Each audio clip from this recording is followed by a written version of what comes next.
everybody. Welcome to this bonus stream. If you can see and hear me well, throw one in the chat. Right now, unless I'm going robot Kismet, I can't understand anything you're saying.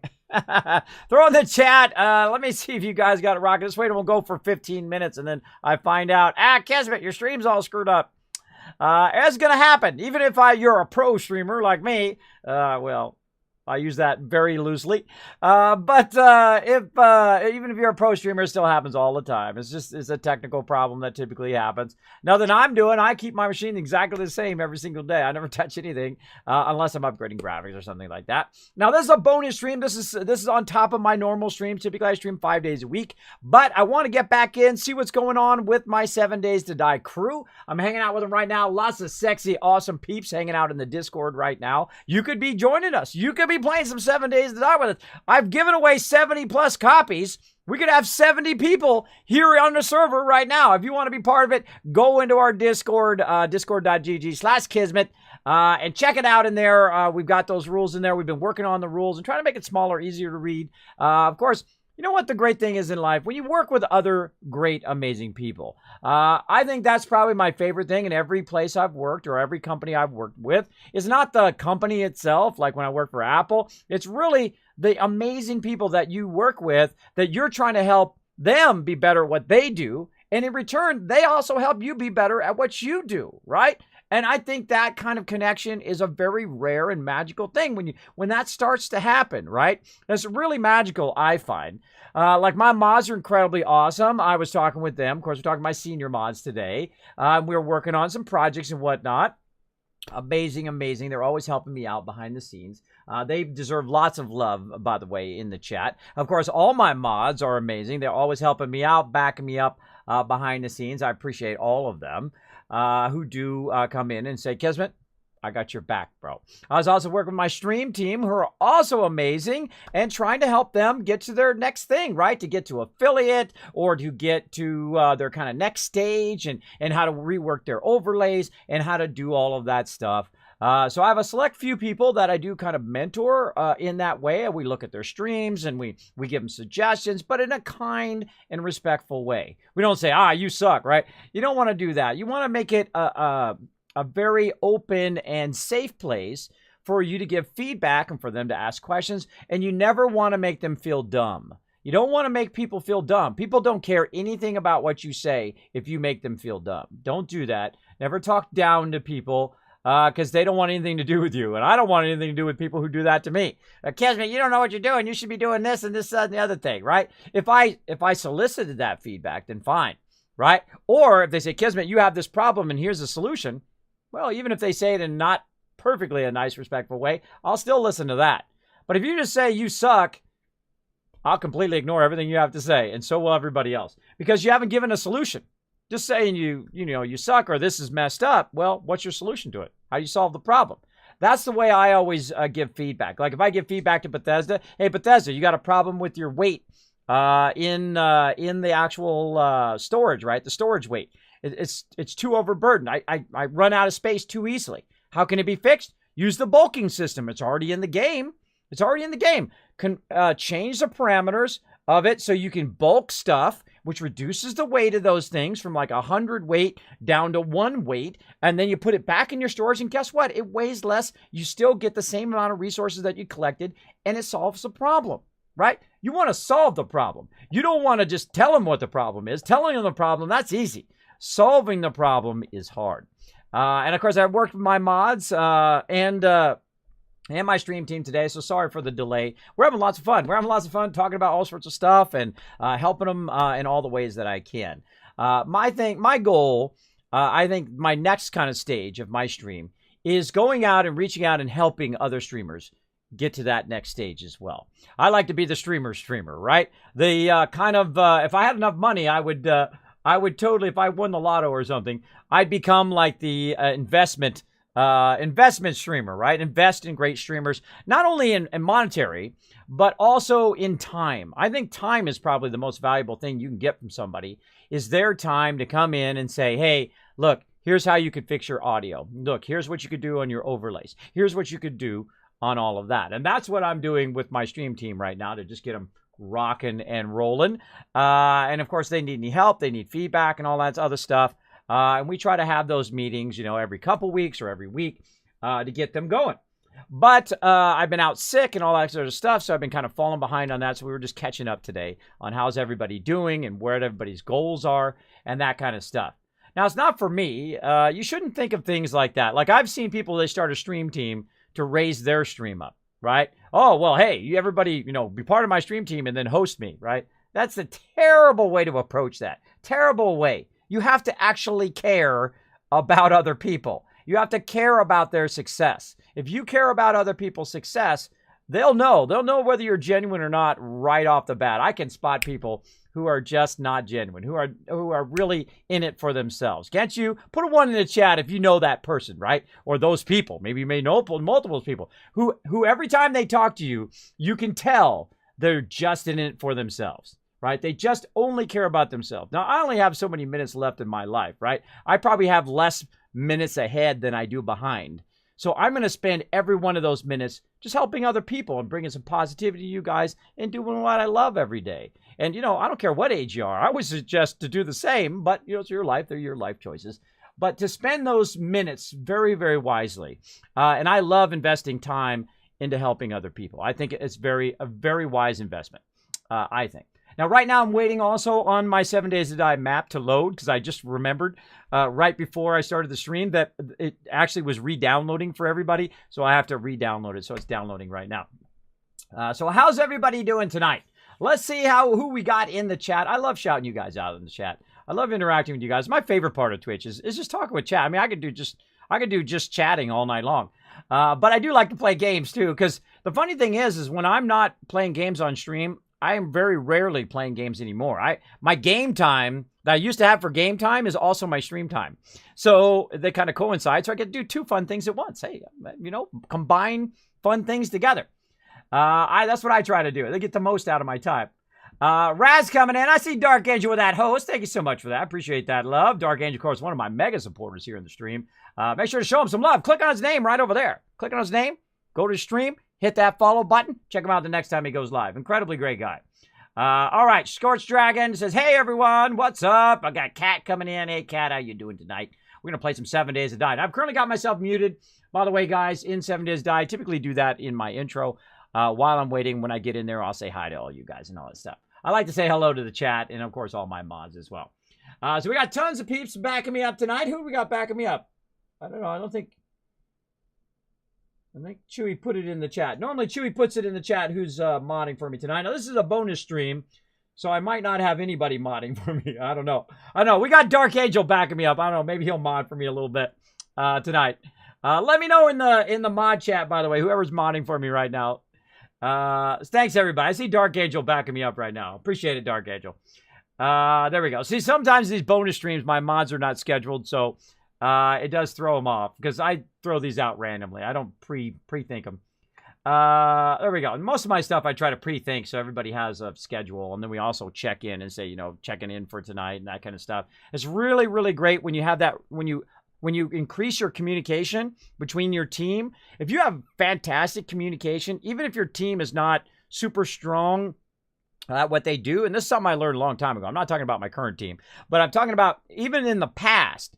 If you have really great communication, you can outdo like really elite teams because your communication is so good, right? Between your different people. Like, okay, here, I need this to get this done and that done to move the project forward. And if you got that magic going on, man, you can outdo any business. You can outdo them 1,000 times over if you have incredible communication between your team. Even if they may not be, AAA at what they do, or they're still learning, or they're still coming along, as long as their communication is amazing, boom, you're going to blaze it. You're going to blaze it big time. Hey, Steph, what's up? Thanks for being here. Monkey Smash. Love your name, bro. Love your name, bro, or broette. Sorry, I get your gender wrong. I'm the worst. Sub Kismet, sub. Thanks for being here. Appreciate everybody being here. The wonderful Jessamy in the chat. Oh, Jessamy and everybody else is waiting for those loot drops. I greatly apologize. I apologize for other people sucking. That's right. Other people sucking. I have some amazing stuff coming for you guys, and you are going to get it first. And I've spent the last 9 months trying to get it working. I have had so many people fail on me.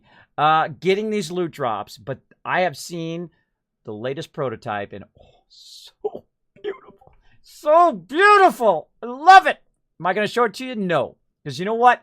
I want you to open it up and go, damn! Damn, Kismet, that's awesome. That's what I want. I want you to have those goosebumps when you open it up and you're like, I'm the first one to get this. I'm the first. This is the first edition when you get those loot drops. So sorry for the massive delay. I am finally coming to the end where I'm going to send that stuff out to you guys. Just getting it finished up. It's going to be super special. You'll get the first round of it. Pretty awesome. So I had one person doing it and she fell through. And she was also working on my cosplay, by the way. She fell through on those loot drops. I had another person do it, fell through. I tried to just outright buy the stuff for it, fell through again. I don't know what it is about businesses today.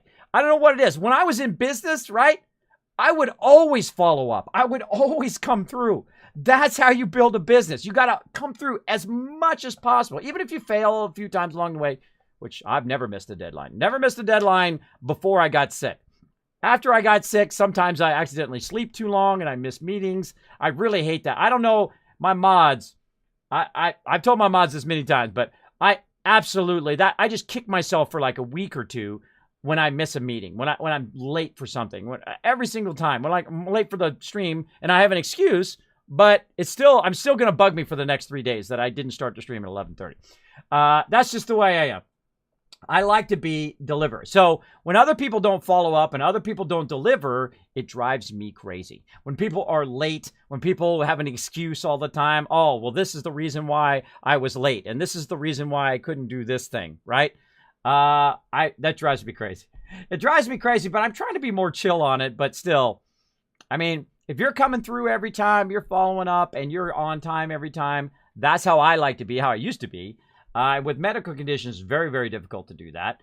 But I still try to deliver. I still try to deliver when I can. So we were delivering today. We're delivering with our stream team, working with our mods, trying to improve the stream. And we're going to deliver here on some serious gaming. Let's do it. Just chilling before a 5-day trip. Woo, where are you going? If you don't mind me asking. I mean, don't tell me specifically. I'm going to be right here, Kismet. Send your entire community there. Don't do that. Don't tell me the address. But in general, where are you going, right?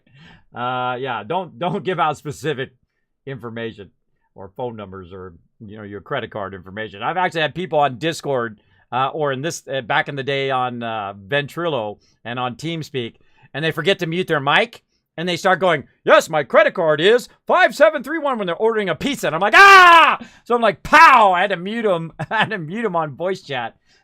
It's happened to me a bunch of times, which is pretty funny. Pretty funny. So we don't want to be giving away credit card numbers or personal information or doxing people or anything like that. Oh, I think we got a load. You can see it shining in my face. We got a load there, everybody. I say some military stuff. Well, there you go. We definitely don't want to disclose that, right? We don't want to disclose that. All right, let's get into it. Let's play some games. Let's go.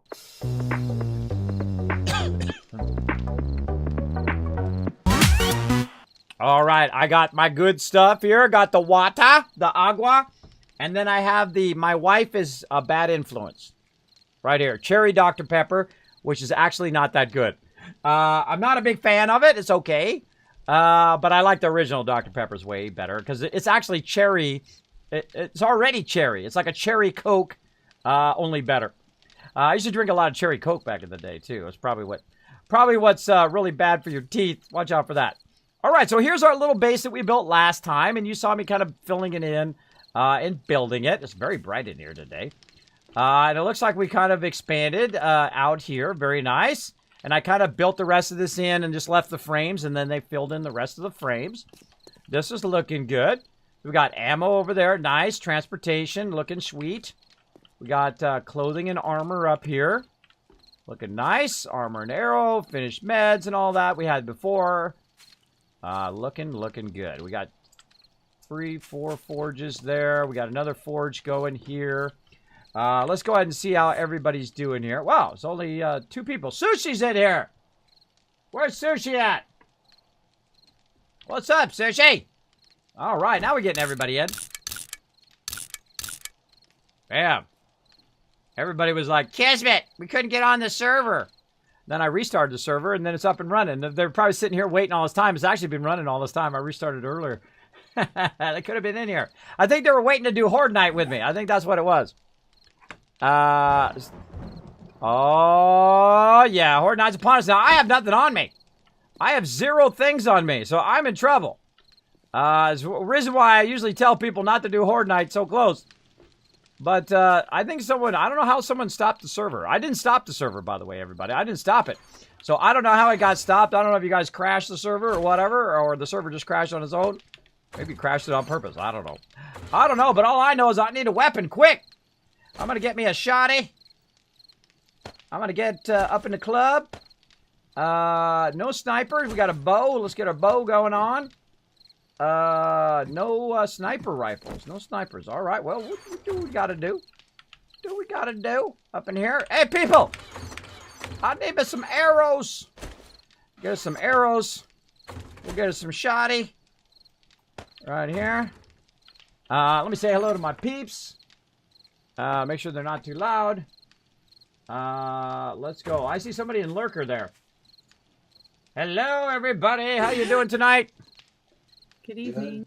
Hey, I got a gun for you there. You got a gun? Cool. Throw it in the ammo. Oh, or throw it on the ground. I just heard you. Thank you. Hey, sniper. All right. I see you guys left it right at thing. By the way, I didn't turn the server off, so I don't know how it got all messed up, but whatever. Let's just shoot stuff.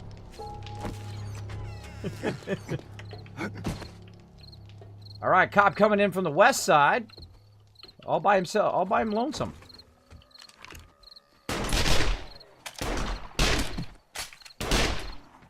Just go right into it. I don't know how. I just found a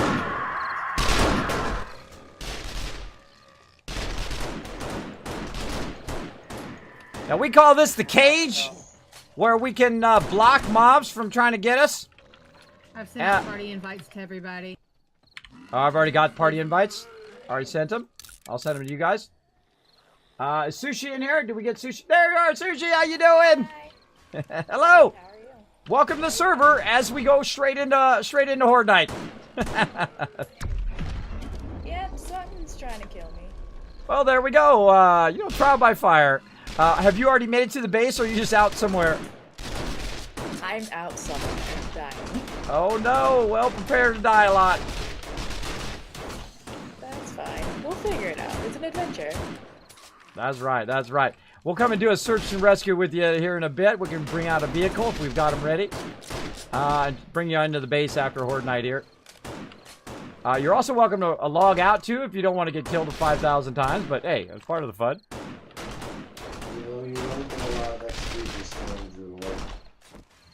Yeah, I would just stay in, and you're gonna get leveled up like nobody's business. If you go into your players, it's the one that has like a whole bunch of people in the upper right-hand corner. Okay. And you click on that, and there's gonna be like a little letter. You click on that letter, and there's also gonna be like an accept under party, so you can be part of the party we're in. Also, Adama, same thing. Go ahead and click those little buttons there under allies and under party. Should be right by your name or my name or somebody's name. Making me download the map, so I'll be back in a minute. No problem. Yeah, I had the same thing. I don't know what's up with our server. Probably because we're abusing it, and we have it set to 16,000 by 16,000. But hey, there you go. Because I need a server invite or a team party invite, Adama. I already That's did. been sent out. Yeah, if you I've already already sent them out. you already sent him out. Yes, sir. I ended up later somehow. Oh, you became leader. All right. That's why I can't invite you. That's right. Go ahead and switch it back to me if you can. I think I accidentally pressed switch leader. Done. Thank you. There we go. All right. Nama and Sushi. This way you guys can focus on Horde Night while I'm micromanaging the crew. All right, so we're doing Horde Night right now. Welcome to stream, everybody. We're just going straight in. Let's go straight in, baby. I'm soloing for Horde Night out here. Yeah, usually what you want to do when we're doing Horde Night, if you are part of the crew, is you want to be back at the base always. And you want to be outside of the base, too. Always outside, like on a certain side, like on the south side. Otherwise, it messes up the Horde Night. It splits it up and all of that stuff. But again, this is a community server. You can go off and do your own thing if you want. It's up to you. Just know that that's what happens.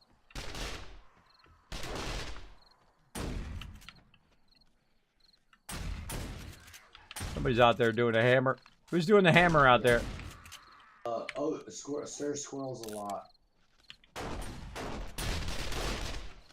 Ah, there you go. Well, you know, some people like the melee. What can I say? Loot bag. Yep. What side? All right, Sushi, were you able to figure out where that party thing is?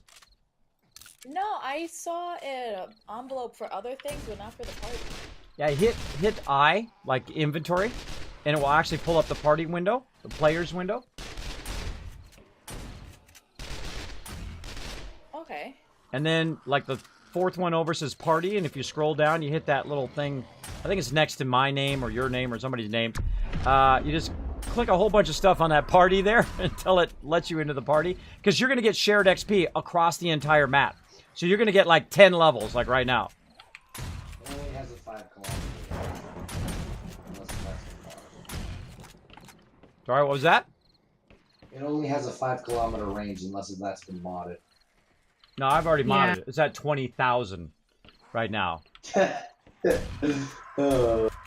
All the the server. I'm the server admin. I'm like the god in here. I could do whatever I want. I can change it to whatever I want. So there we go. And that's why I turned up. Typically Horde Night and whatnot. Oh, come on. Is that it? That's it. Now, by the way, I will crank that up. I was gonna crank it up after day 42, but now that Sushi's in, we might let it go a little bit longer. Till Sushi can kind of learn a little bit first. And then we're cranking it up because my team's just too awesome. You guys are just so mega awesome. You can go crazy. Don't worry about me. I'll figure it out. Oh, don't worry. We'll go crazy. I've actually had Horde Nights where I did 4,000 zombies on Horde Night. Oh, all coming at the base at once. It's crazy. See, what happens Here's is... the next wave. Yeah, what happens is it'll go in waves, and then sometimes it'll stall out. I hate it when it stalls. When it stalls, it's really aggravating. Because you're just sitting here doing nothing. Some people like that, though. Some people like it when they just chill all Horde Night, but I like to challenge my peeps. Best way to chill in the Horde Night is start Horde Night on a vehicle, and then just book it the moment it starts. Go about 300-400 meters, and then they'll never find you. Yeah, you can totally do that, or you can just go underground. If you're more than 60 down, they'll never find you down there.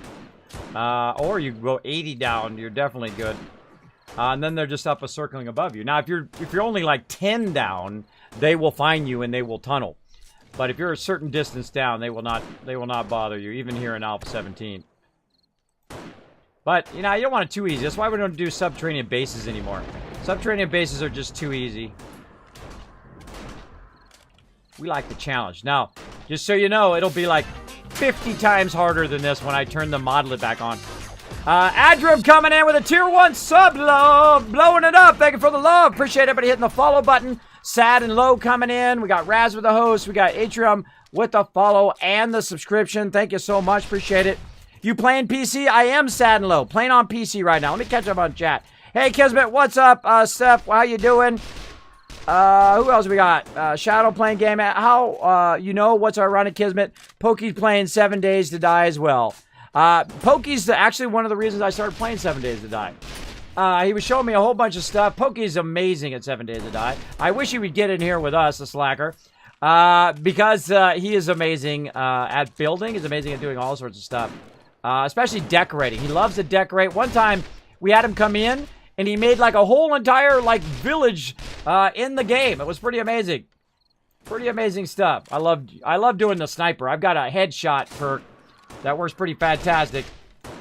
I'm taking out these big guys. I get a few bullets in. Ah, I got him before he blew up. All right, now you can see my crew working together. And again, we call this the cage, one of our new techniques for the Kismet kill box. That saves us from birds, right? So birds can't get us from up above. Is Horde Night over? No. Oh no, goes till 4 o'clock in the morning. Still going. I have so many zombies here.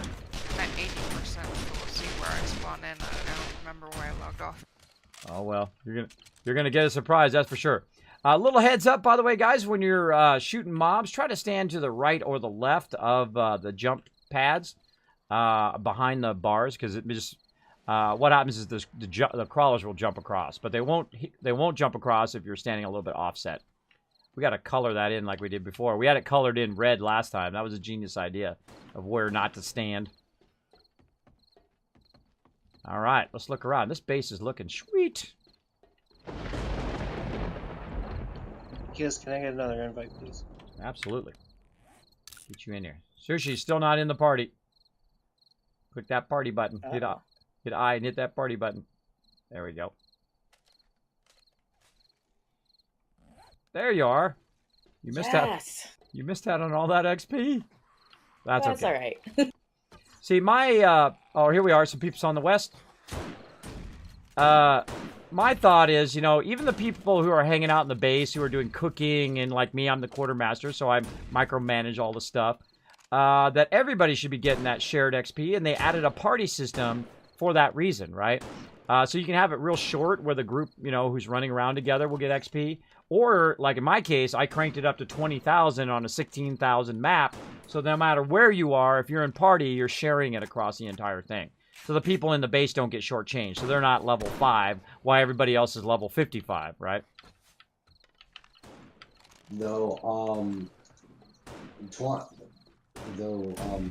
Because isn't the 16K the radius?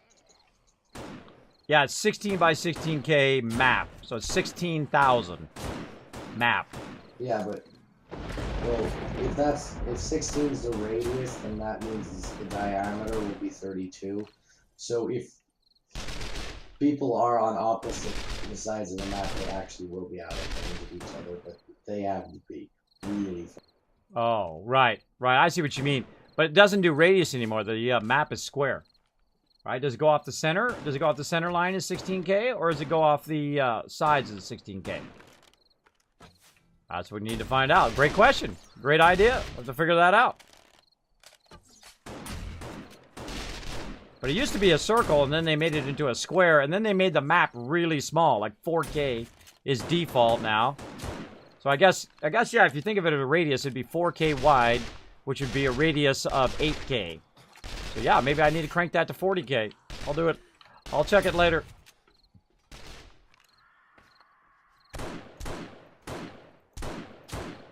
Again, I have the power. I can change it whatever I want. Thanks to my epic epic sponsor, Nitrado, who hooked us up with our mega server here. OWD got owned. We have to do some search and rescue.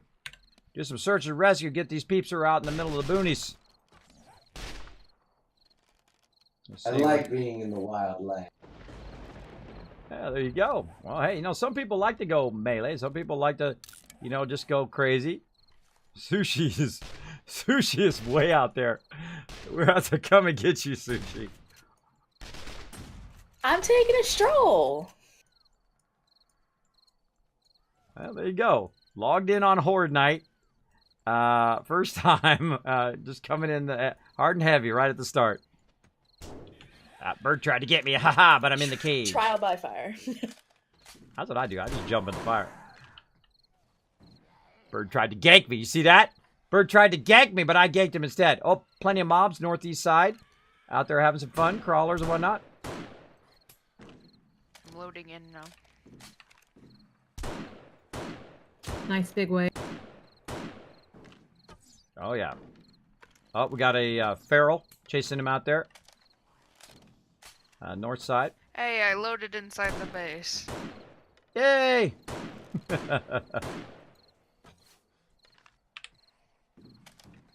Is it me, or is the guns not reloading automatically now?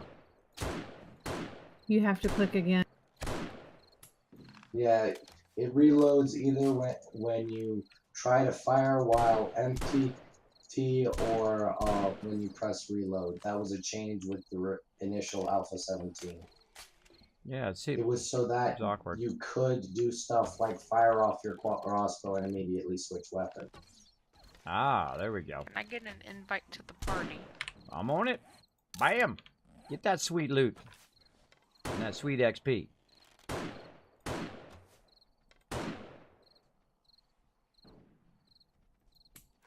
Tons of people northwest.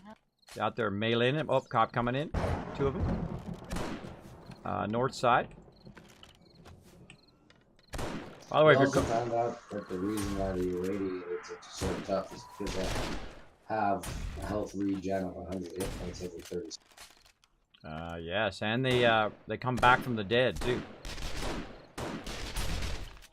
So never trust they're dead, everybody. Never trust they're dead. Never trust any mob is dead, because they'll lay down like they're dead, and then you turn away, and then there they are in your face.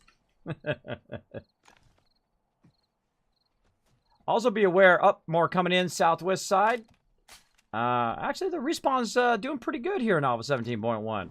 What happens is sometimes it just like stops, and you're just standing here, which sucks.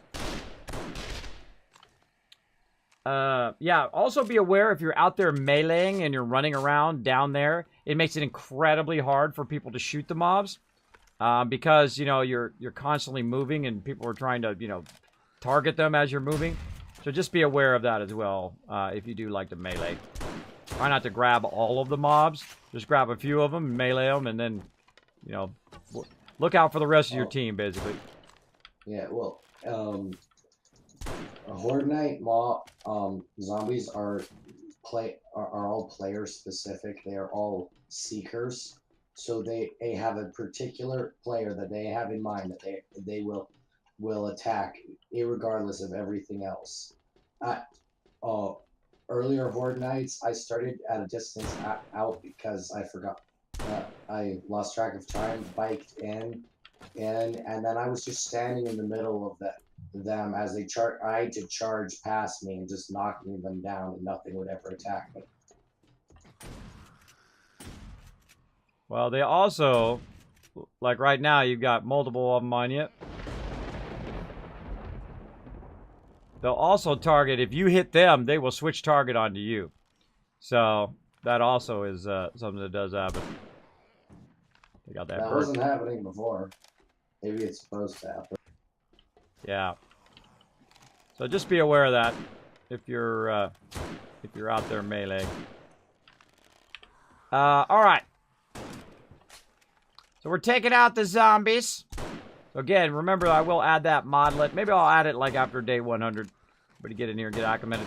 The modlet is going to massively increase the amount of mob spawn, and it will increase the hardness over time. So be aware. So make lots northwest. and lots of ammo. All right. Now the reason why I do that is because what happens is it gets too easy for my peeps. Right now, this is pretty easy. This is pretty easy. We're only getting like 5 or 10 mobs. We got 5 or 10 people on.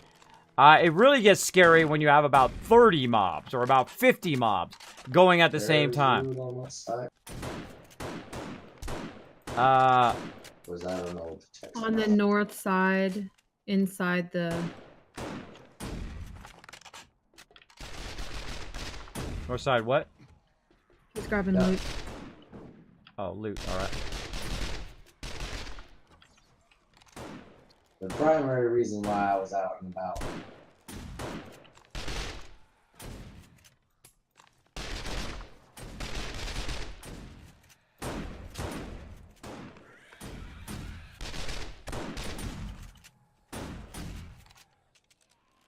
See what everybody's levels are.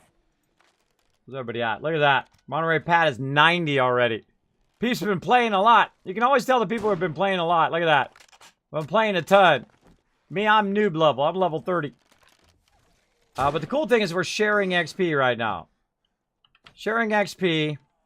Getting it going on.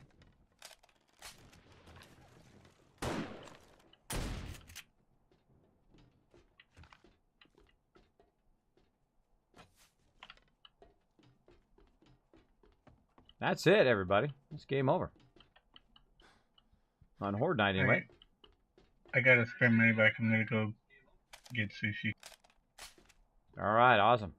So, do we get trucks going yet, or I see you guys are pretty high level?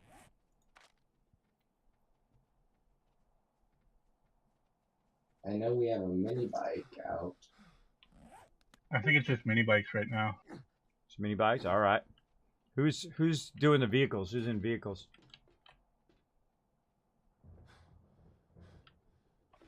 And cricket sound. I'm not sure. I think it's a Dama. All right.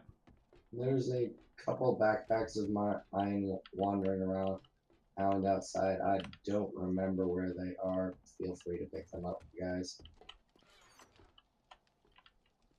All right. I like what you guys have done with my base. Very nice. Looking beautiful. So you guys extended it out.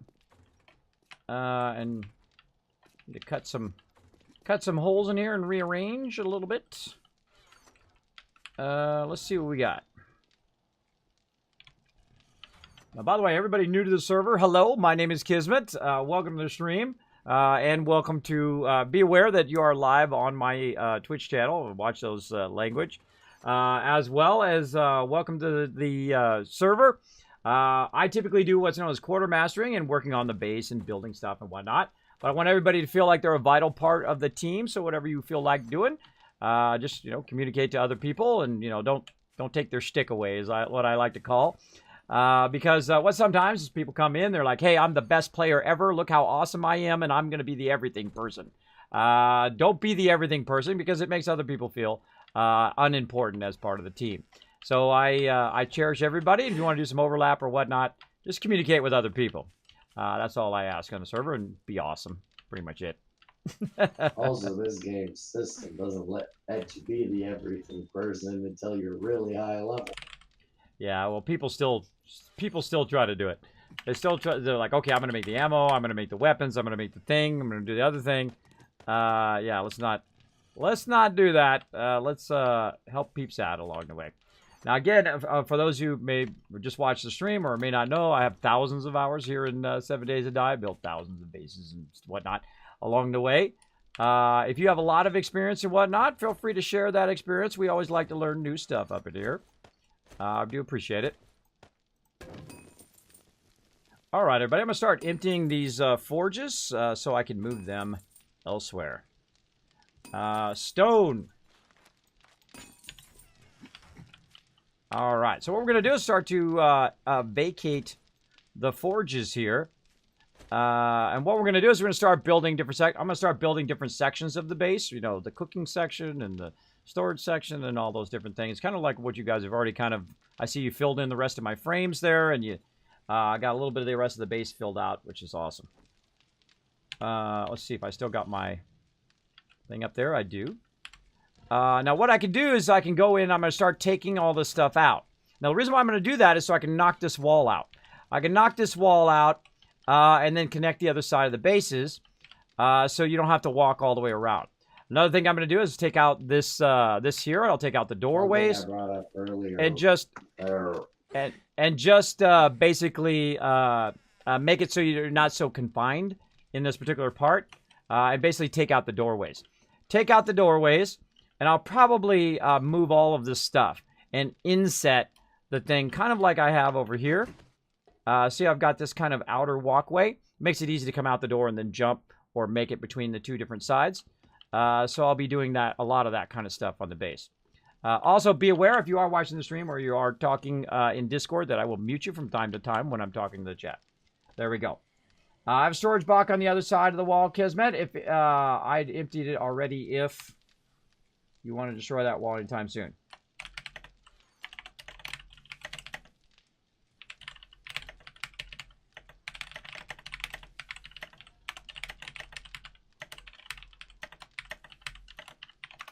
There we go.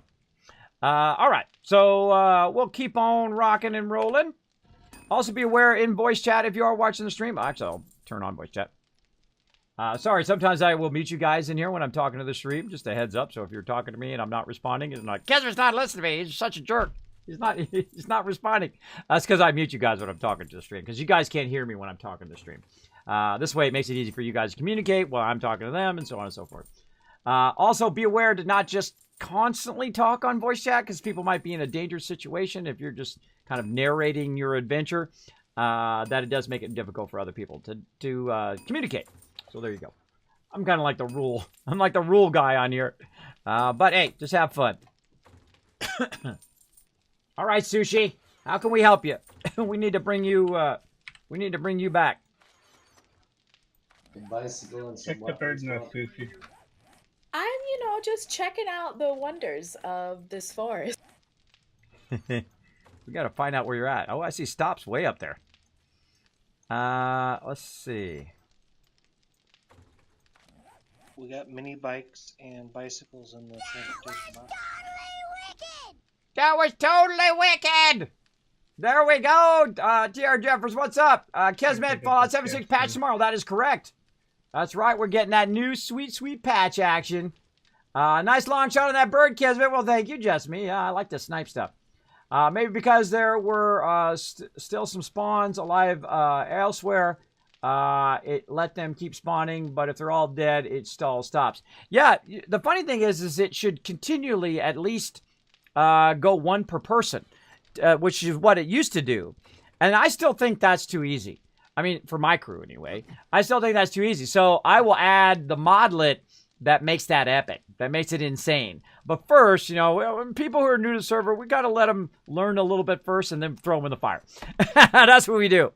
We throw them in the fire big time. And thanks everybody for throwing those ones in the chat. I see them back there. Hello, hello. If I missed you, go ahead and say hi in the chat again. Hey, Cal, how you doing? Thanks for being here. Appreciate you being here in the stream. Big time.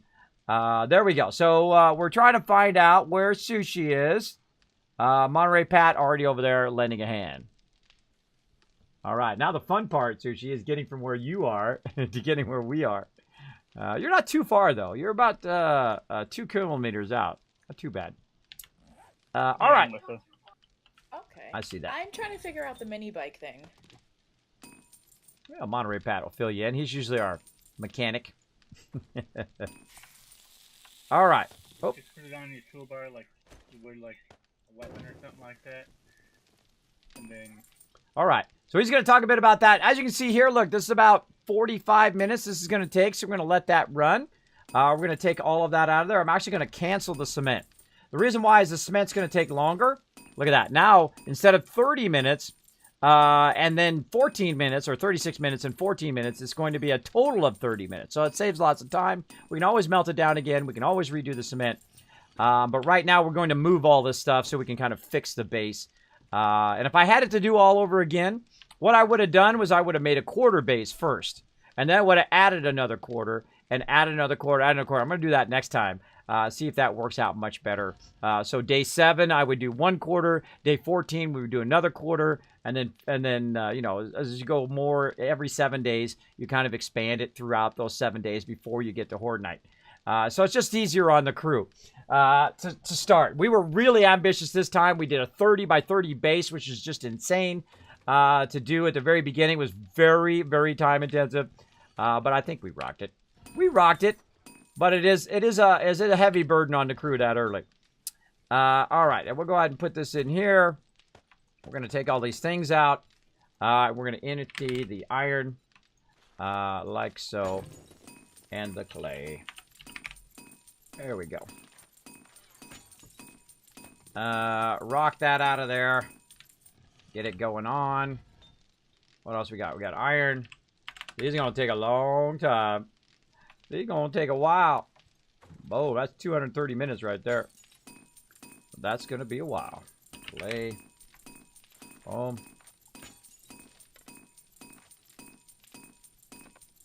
All right. Hold on. Hold on. And you're like, why are you taking this out of here? Well, the reason why I'm taking that out of there is so I don't forget later to take that out of the forge. And again, we're just going to empty all these forges. And that's going to allow us to move them. So, because right now they're in the way. We got to move them out of the way. Now, the cool thing about being me is that I can go in and I can pick stuff up. right? Like we've got a thing here, right? We go inside and we look and see what it's up to. Right now, up to nothing. Because I put my thing down, I can just say take, even though I didn't put it down. See, I didn't put that down. Somebody else did. But because I have the land claim block, I have the power to pick it up and to move it. So that's typically what I do as I micromanage the base. So we're going to go ahead and pick that up. Take that out of there. We're going to go ahead and look at the workbenches right now, making some tires and whatnot. And we're going to go ahead and pick that workbench up. And we're going to rework all of this. I got trans 2 right now. I need one more. All right, everybody, if you can do me a favor and pick up your bed rolls and go ahead and move them up to the top of the base. In the center of the base, there is a ladder there. You can go up to the very top of the base. You can move it up to the ceiling so I can clear them out of this room because I'm going to be rearranging the rooms and stuff.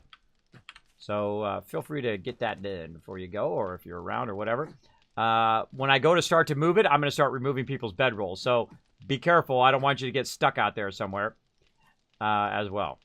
And if you have trouble finding your bedroll, I'll be happy to help you because you can see other people's names of their bedroll, but for some reason in their brilliant wisdom, they didn't make it where you could see yours.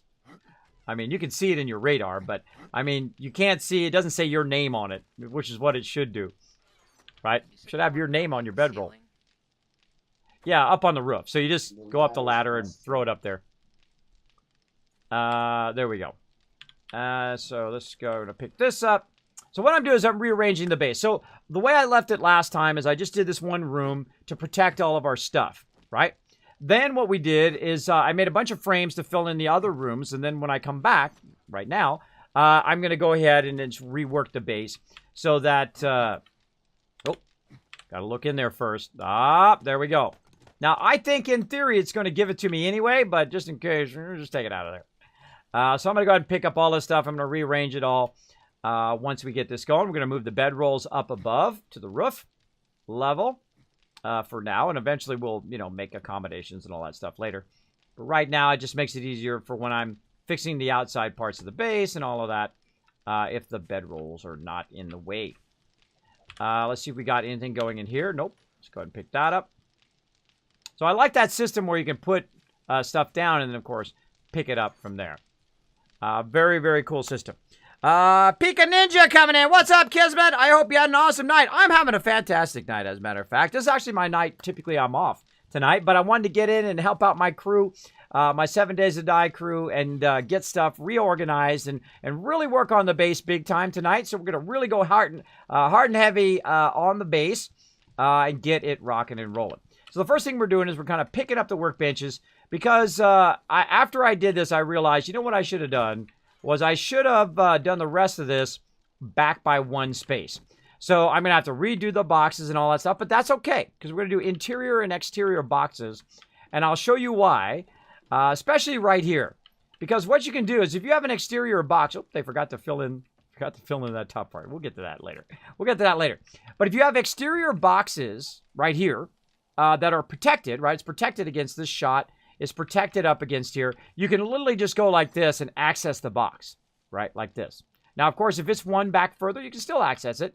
You can access it usually about 2 or 3 blocks, depending on how you're standing on the block, back.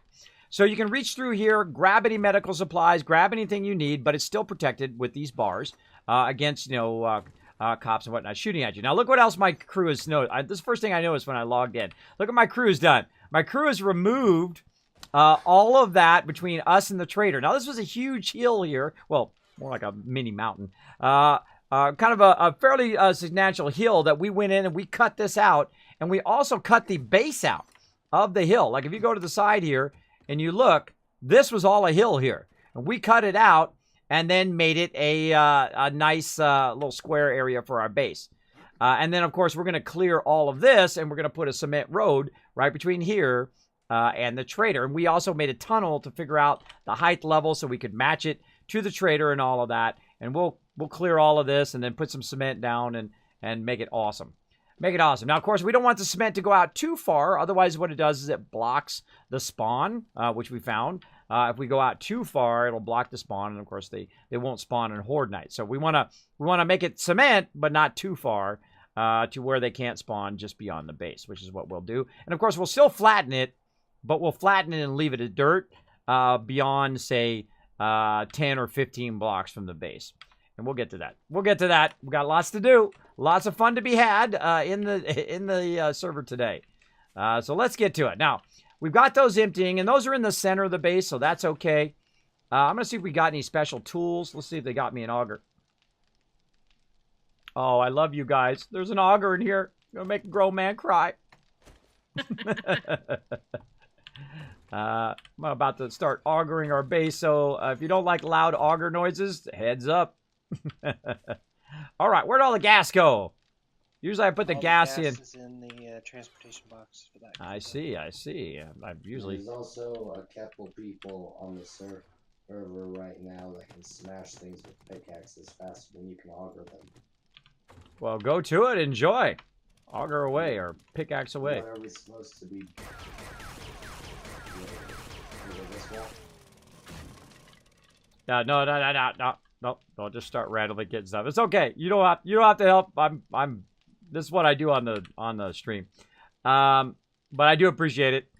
What I'm going to do is just actually just take a couple of this out and then just leave a support. So we don't want the whole thing caving in. Is all I'm saying.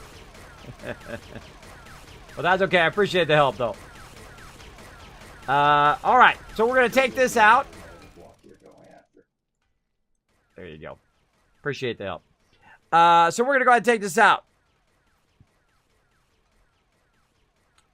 So what you got to do is when you're taking stuff out, like I already looked on the other side to see if there was anything there. You to get off the minivan. So very important to look on the other side when you're taking out blocks, right? So when I go look on the other side, there was nothing there, right? Now this is going to be my center support right here underneath the armor and clothing. So I'm going to start working on this block over here. And so on. I'm going to leave this one as a center support. Now you can actually go, I can actually take this out. It can actually go 6 in there, but for right now, we're going to leave it like this because all of our loot is up above. And it doesn't matter what it should do on the server. It only matters what it does, right? Like sometimes I'll build stuff perfectly within spec. Will work just fine like that last base that we built, right? And then then all of a sudden the whole thing falls down. You're like, why does it fall down? That's because it's an alpha game. Don't get too attached to your stuff because sometimes it'll lose your bar. It'll lose all your stuff in there. Also, it has the ability to actually remove all of your loot, right? Sometimes you'll drop your loot and stuff will drop on your bag of your loot, and then you'll lose everything just that easy. So be aware. Oh, my goodness! Jesus, so loud. You guys can't hear how loud that is, but that's like an ear test. Cow coming in with a massive 1,000 bits. Thank you so much for that bitty love. Look at them all coming in. Look at them coming in. Awesome, awesome. Let's show that love in the chat, everybody. For Cow coming in, showing that massive love to the stream. I appreciate that awesome support. Appreciate it big time. Of course, you guys know every dime goes right back into the stream. This is going to allow us to take out this this doorway as well. We'll take that out. Showing that love. There we go. Come on. I want to see some more love in the chat. Come on, everybody. Participate in the chat. More love I see in the chat, the more kiss caps I'm going to hand out to you for being awesome. Let's do it. Let's do it right now. Bam. Taking that out. Taking this one out. Getting her done. Getting her done. 3, that's it. 3 people. Come on. There's more people in this chat. I think we can get some more love in here. Come on now. Blow up that chat, everybody. Blow it up. There you go. Thank you, Gwen.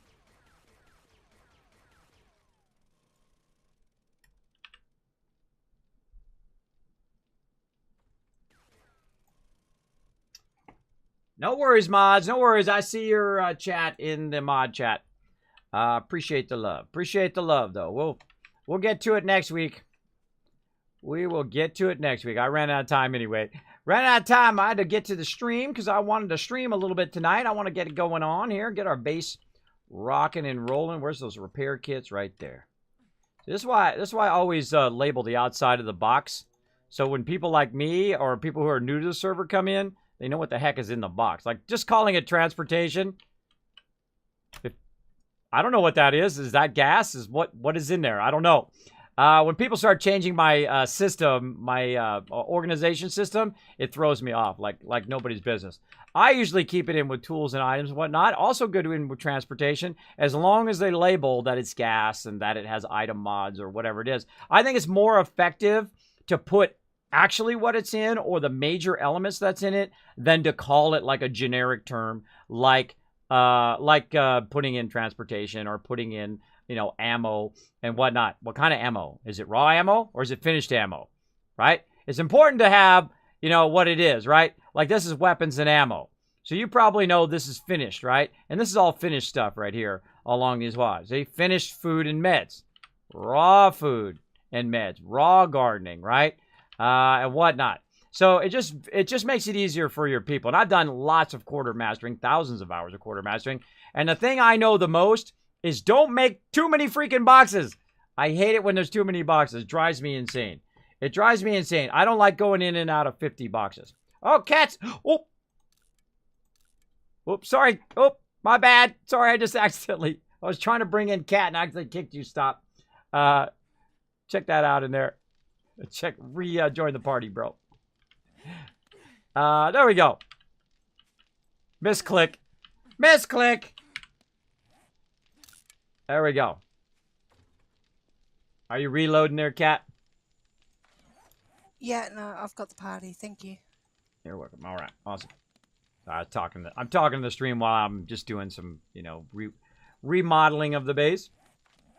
Let's see. I need to go in here and I need to hit repair. How difficult would it be for us to get bicycles of quality level higher?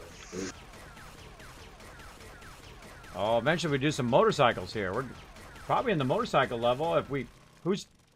Again, Monterey Pat. Who's doing the bicycles? Who's doing the? I believe it's Adama. Adama, look at you go, Mr. Adama. I think and then he dies right after that. I think I distracted him. My bad. Sorry. That was a bear. Oh, the bear ate it. Yeah, isn't it level 40 that we get the next vehicle, right? I have to get, I think, intelligence up. I wasn't really concentrating on bikes because I thought somebody else was, but I wanted to get us there. At least part. Oh, there we go. Well, you know, that's okay if there's overlap, as long as people are communicating. Like I do, you know, building stuff, and I'm doing very heavy in intelligence, but so I can do workbenches and stuff like that. So that's kind of my favorite thing to do, and of course, quartermastering. He's opening my door. Of course, quartermastering as well. I love to do organizing the base. Motorcycles are level 50. Oh, okay, level 50. So yeah, then we need a lot of mopeds. So if we could concentrate on mopeds so everybody has one. If you don't have a moped, go into game chat and just say need one or need a moped into game chat. So hit T, need a moped, and then if we don't have enough, that'll let Adama know how many he's got to make. See, we got how many we got right now? 6 so far. So all right, I don't know where they're at. Yeah, there's 2 in there right now. So are those somebody's in there or are those free game? Nope, those are free game. All right, so if you need one, there's 2 in the transportation box. So come and grab those, and if anybody else needs some, let's make say 2 more in there because I also need one as well. But let's make 2 more mopeds and throw them in there, and then if more people need them, we can do more. All right. Gotta farm batteries. Are you able to even to pick them up and carry them around your inventory even once they're fully set up and you've got stuff in them and all that? You can't pick them up if there's stuff in the inventory, but you can pick them up and carry them around, and that's what I suggest you do. If anybody leaves their bikes like in a place that's blocking, like if you leave it at the bottom of the steps or if you leave it up here in the walkway during horde night or whatever, I will destroy it. We've had that problem in the past where people will leave their vehicles like in the way, like I'll build drop-offs, right, where I'll have like a ramp or I'll have something, and then somebody will leave their vehicle right there so people cannot come in and out of the base. So be aware of just picking up yours, and if you're not going to be on the server for a while, here's what I suggest you do. You pick it up and you put it back in the box so someone else can use it. That's super handy.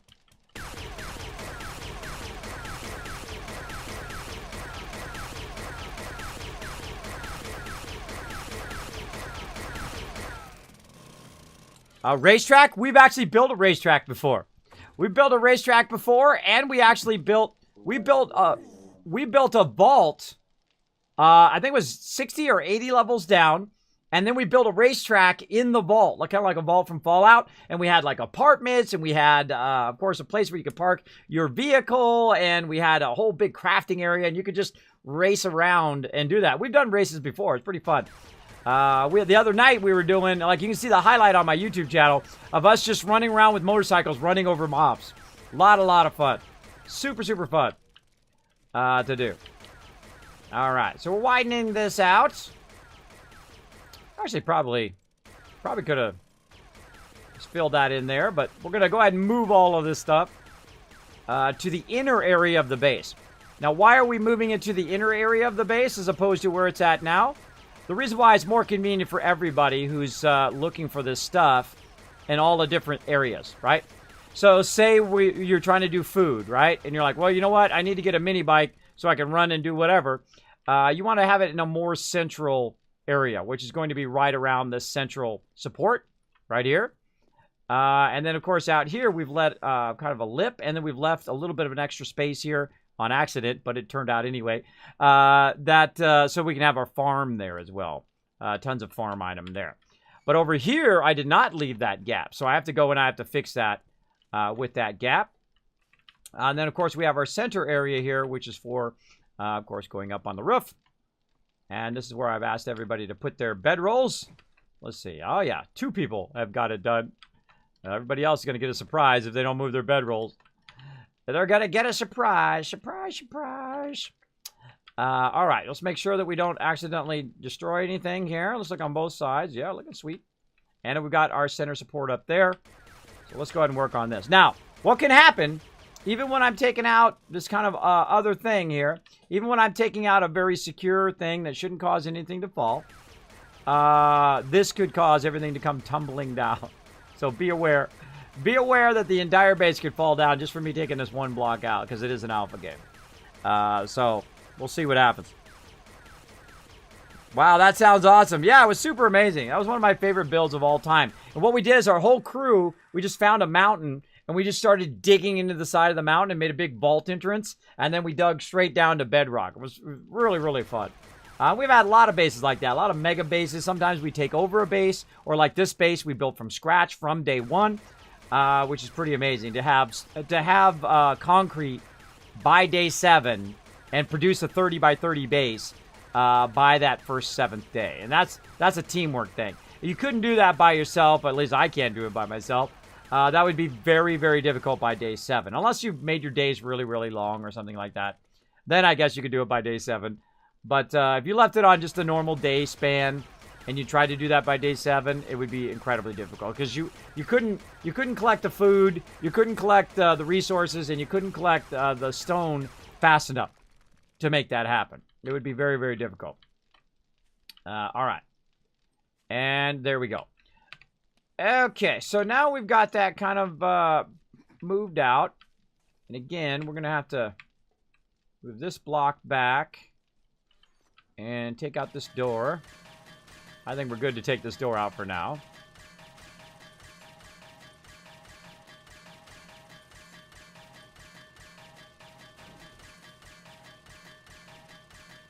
Let's get to it.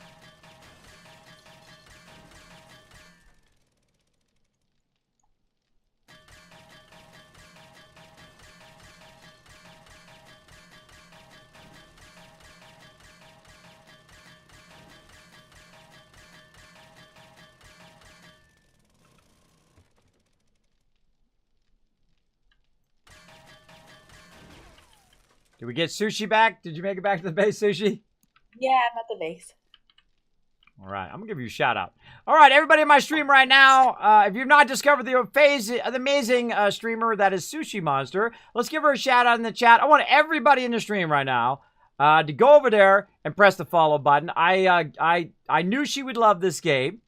She is an amazing streamer. So go over there, And there's her name right there in the chat. Actually, you just click on her name and then go over to her stream and press follow. I wish they still had it in the chat where you could just click a person's name and then hit follow in their name. I don't know why they took that out. I actually told them at TwitchCon, the actual engineers that make it and the heads of it, why you don't have the follow button there.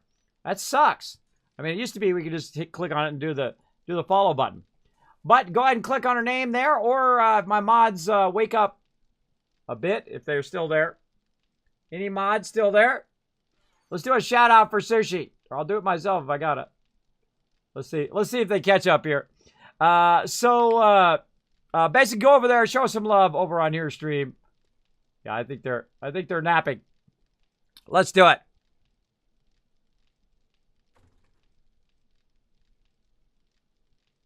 Yeah. Go directly to channel. Yeah, you can click someone's name. You can go ahead and click. What you do is you click on her name, and at the top of there, it says Sushi Monster. You go ahead and click on that. Take it over. There we go. Dark Angel's on it. Thank you, Dark Angel. Appreciate you backing me up, bro. Appreciate you backing me up. I just saw my camera's doing its camera thing again. I've reset this so many times in a day. It loves to be on autofocus, and I just keep turning autofocus off. By the way, if you are a streamer, turn the autofocus off on your camera. That's annoying. Unless you're doing stuff real close to the camera and real far away from the camera a lot. Turn the autofocus off. Otherwise, it's just going in and out all the time. It's really aggravating to people who are watching. All right. Now we got to start moving stuff to the center of the base. Now, what do we got on this side here? Looking good there. And defense and repair. Now, you might be like, Kismet, why do you put the boxes up real high? Like, these boxes are down low. Well, if anything gets in here right now, it's going to destroy that box. Bye-bye box. It's going to get annihilated. That's why I do not put boxes down below. And you're like, Kismet, that'll never happen. Oh, it'll happen. I've seen it happen before. So that's why I do not put boxes down below. That's why I put boxes at least 4 up. Because most of the time, they'll destroy the bottom 2. And occasionally the third one. Very, very rarely the top one. Unless you're standing right here. And there's a cop over there. And he's shooting at you, but he's going over your head. Will he hit those higher boxes? And that's why I leave them up there. I leave them up there for that very, very reason. All right. And we're going to go ahead and fill in this wall here. But we got to move all this stuff. We probably have to take out our land claim block here and move it somewhere else as well. Where do I want to move that? I think I'm going to move it right here. I think that would be a good spot for that. So let's see if we have any extra land claim blocks. We got a bunch. We got a bunch. I don't need all this ammo. Get this ammo off me here. And let's go ahead. Put that baby right there. Bam. There we go. Now we're going to go ahead and say, okay, what do we got going over here? We got a chemistry station going. We've got bullets going over here. Very, very nice. Bullet tips and whatnot. We got raw ammo. I hate those brown boxes, by the way. They are ugly. They put the ugh in ugly. There we go. So let's get some building materials, and we're going to go ahead and build out the rest of our boxes here.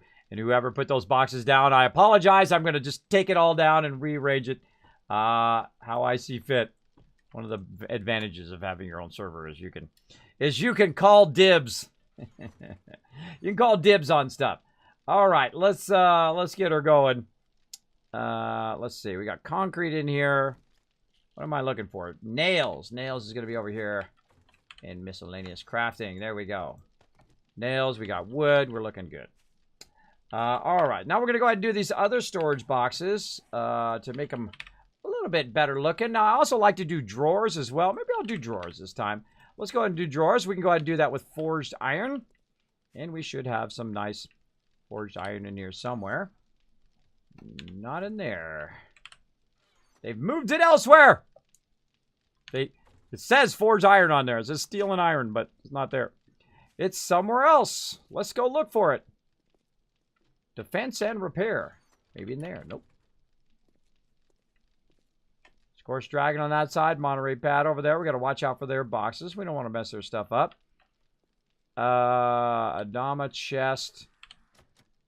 Got a blocked one there. Trader goods. Transportation. Who knows, bro? Maybe we don't have any. Let's see. I don't want him to tell me. It's like a mystery now. It's like a mystery. Wrapped in an enigma. Not in there. Huh. Great question. Great question. Hmm. There's some right there.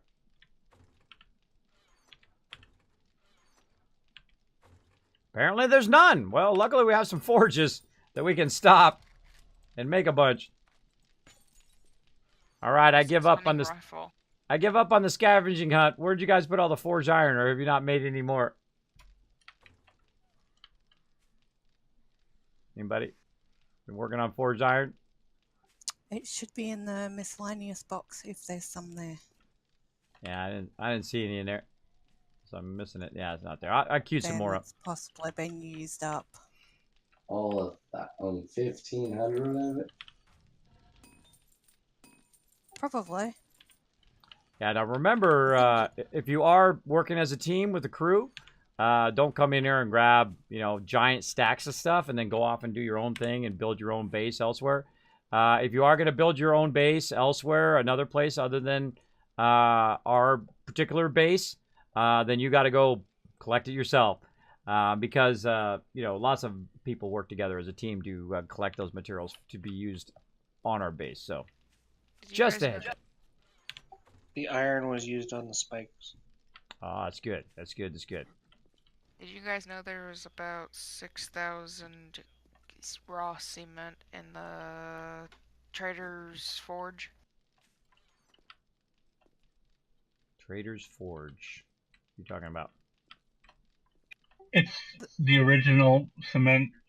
After we started making it on our own, we never cleared out the traders. Oh, you never went to the trader and got it? That's good. Well, hey, no, it's a free forge. Plus, it runs 24/7 if you keep it going, and it can never be destroyed. So that's why it's great to use that forge. That's why we put the base here. There we go. So we did that. I sometimes wonder why the base wasn't put on the other side of I can't understand half the door. Half of what he's saying. What was that? I wondered why the base wasn't put on the side of the trader that had. Because it's desert on the other side. Yeah, it's desert over there, and the reason why the base is back like this is so we don't have to listen to it twice a day go beep in our ear. We've already made that mistake. We've already put the base right up against it, which is cool because you can build a ramp and then just drive your vehicle right in there, which is super fun. But it is just so annoying. It gets really annoying really, really fast. And then, of course, you don't want to put it in the desert because then everybody's hot all the time. You don't want to put it in the winter area because then everybody's cold all the time. And especially in Alpha 17, where I built, one time we built the kill box or the defense for Horde Night on a bridge. And that bridge happened to be between the cold area and the forest. And then we were just freezing on Horde Night, which was screwing up all of our stats and stuff. So that sucks. Do we have a cement mixer here? We do. I picked it up for right now, and I'm going to be moving it to kind of the center of the base here. I'm going to be rearranging everything here. Did you need to make something? I was just going to put the raw cement in there to make concrete. Yeah, go ahead and just hold off for that right now. We got tons of concrete actually in the building box if you need some. And I'm going to be rearranging and fixing this wall over here in the corner. Because I built it, and then I realized that, you know what, I wanted to create a little inset. So I'm going to be rearranging kind of 90% of the base here in a sec. But if you want to use it, I'm going to go ahead and throw it over here by the benches in this other room. All right. Right here. There we go. You got to charge when you're in charge, everybody. You got to charge when you're in charge. Look at that. Bam. Double stacked. Nice. Nice. Also, I'm emptying all the forges, so if you happen to go in the forges and you're like, Kismet, why is it constantly running and taking stuff out of there? That's because I'm clearing the forges so I can move those as well. Speaking of, picking that forge up. Let's do it. maybe tell them to make a bunch of forged iron and then Yeah, I'm already doing forged iron in the bottom one. Again, I've played a few hours. I've played a few. There we go.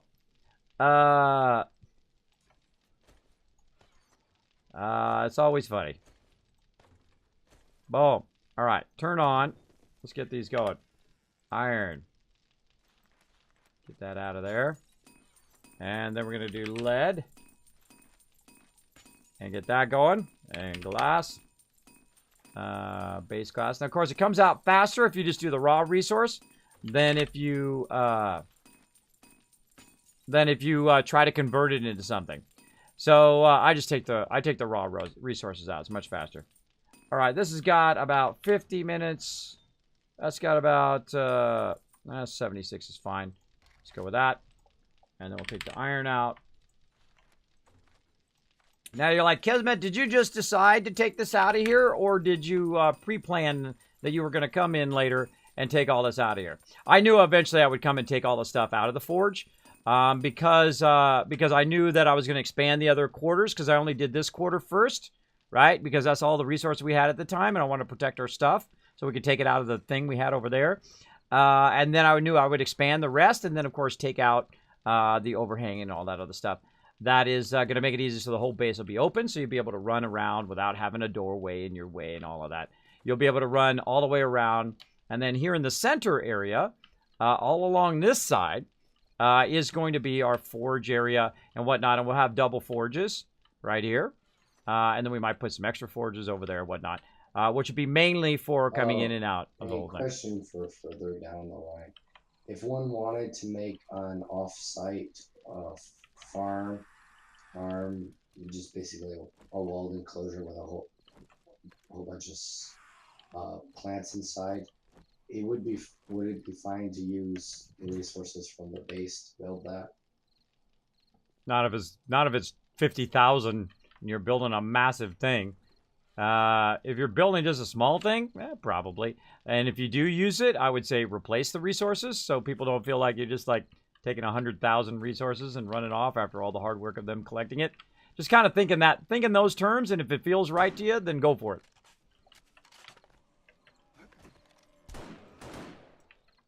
See, that's what people do sometimes when they're new to the server. They'll come in and they'll grab tons of resources and they'll go off way off in the boonies, which is, this is a community server. They can go off and do their own thing. It's just kind of an etiquette thing.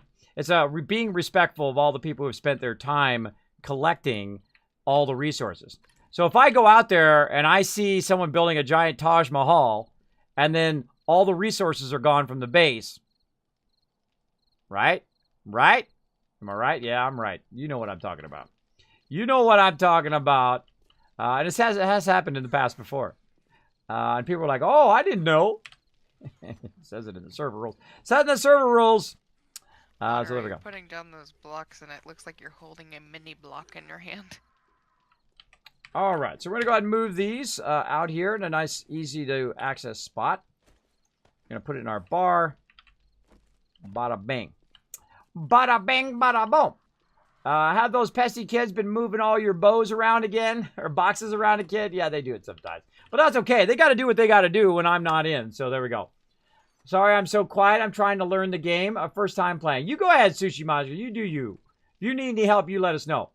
You can click the names and emotes to go directly to channels. Oh, the Halcon days. I know, huh? I really liked that before, where you could just literally click on someone's name and hit follow. There's more food in the chest, guys. I've That's- just made a heap. That's super useful. Thank you much. Super useful when that happens. So I think I'm going to have to rearrange this whole entire wall all the way up to there. Look at that. Whoop. Down we go. All the way to there. Oh, they didn't fill it. Look at it. They missed some spots. They missed some spots. That's okay. I'm going to take that wall out anyway. So I got to take this whole side and that whole side. Now, if you don't like something, don't be afraid to fix it or to tear it down and start over. I'm not going to be tearing the base down and starting over, but I am going to modify it here so that it's much better. Big time. Much better, big time. And I can always come back and embellish it, make it fancy and all of that stuff. But definitely not going to do it. Not going to do it right now. Got some time. Scorched Dragon, you there? Yes, I'm here. If you grab your bedroll and throw it up on top of the base, there's a ladder in the middle of the base that goes up on top. Anybody else that has their bedroll Sure here? will as I come crawling out of the mine. All right. Yeah, next time you come back to base, because I'm going to be moving the base around, and I might have to remove your bedroll, and I don't want you guys to, like, get a shock Yes, when sir. you log in. Like, no, I died. Now I'm in the middle. Now I'm 16,000 away from the base. That's not good. That's not good. See, that's what As happens soon when as you I pick up come in, I'll bedroll. change it after. That's what happens when you pick up someone's bedroll. You pick up their bedroll, which I can do, or destroy their bedroll, then they're going to spawn way away from the base if they die, right? If they didn't die, then they can just spawn the base, put their bedroll down again. But there we go. Grown man playing video games. I've been playing video games since I wasn't a grown man, since I was a young kid. And you know what? I'm going to keep on doing what I love to do. And if you got a problem with that, there's the exit. And I suggest all of you as well. Don't take anybody's negativity and put it on your shoulders. You know what you do? You do what you love to do every day. I've been a graphic designer for 25 years. Top of my field. I love doing it. Worked for some of the top companies in the world. Made that big cheddar. Made that big money. Spent it like crazy, too. Spent it like crazy. I rented 30 Sea-Doos for my buddies. We went out to the river, had a fantastic time. I've rented all sorts of stuff. Planes and whatnot. A friend of mine was a pilot, so I would rent plane. I'd pay for his plane fees and all of that stuff, and we'd fly all over the place and have a fantastic time. Big deal. Not trying to impress you, trying to inspire you to do your stuff, to do what you love to do every day. So if anybody tries to put their negativity on your shoulders or tries to put it in some sort of negativity backpack that you're carrying around, boom, throw that off. Look at this. Ain't nothing there, bro. Ain't nothing there. You know why? Because I'm at an age now where I don't care what anybody else thinks. I'm going to do what I love to do. Only so many minutes left in life. Going to spend them doing what I want to do every day. And, of course, doing that, if you do it enough and you love doing it enough, you never know, some good things might happen. Like, of course, that purple check mark right up there, right? Purple check mark, thanks to you guys. Thanks to you guys for being here. I appreciate every single one of you. Even the people coming in and raising up my view count. I appreciate it. There we go. Appreciate the love. Super new to Twitch. Well, welcome, Jess. Come on in, bro. Come on in. Put your feet up. I love Twitch. Twitch, if I was still young, and had all that cash that I had when I was young, I probably would have started Twitch back in the day. But luckily, they started it, so less work for me. Appreciate it. Less work for me to do. I don't have to micromanage people and pay payroll and make sure everybody's doing their job. You know what I get to do? I get to play games and talk to you guys. That's pretty fantastic.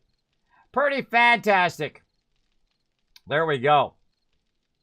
Welcome, welcome. Thank you for being here. Now, here's the great thing about being a streamer right here. Watch this. Bye-bye. Boop. You gone. You gone, bro. You gone. See, that's what's great, right? You don't have to put up with nobody's stuff. You don't have to do it in real life, and you don't have to do it in your stream. I don't mess around. See, I used to be all, trying to be nice to everybody and try to please everybody. It doesn't work. I also used to be a complete a-hole when I was young. All I cared about was myself and making money, and that's all I thought about myself. And I thought, you know what? I'm going to tear other people down, or burn them, as we used to call it back in those days. I would, make everybody else feel bad to make myself feel better. You know what? It's a dead-end road. It doesn't work. If you tear other people down, you're just putting stains on your soul, bro. Deep. We get deep in the stream. We get deep. So try not to sabotage your own well-being by sabotaging other people, right? You know what you do? You try to lift them up, and you know what they'll do for you? They'll lift you up as well. Or maybe they won't.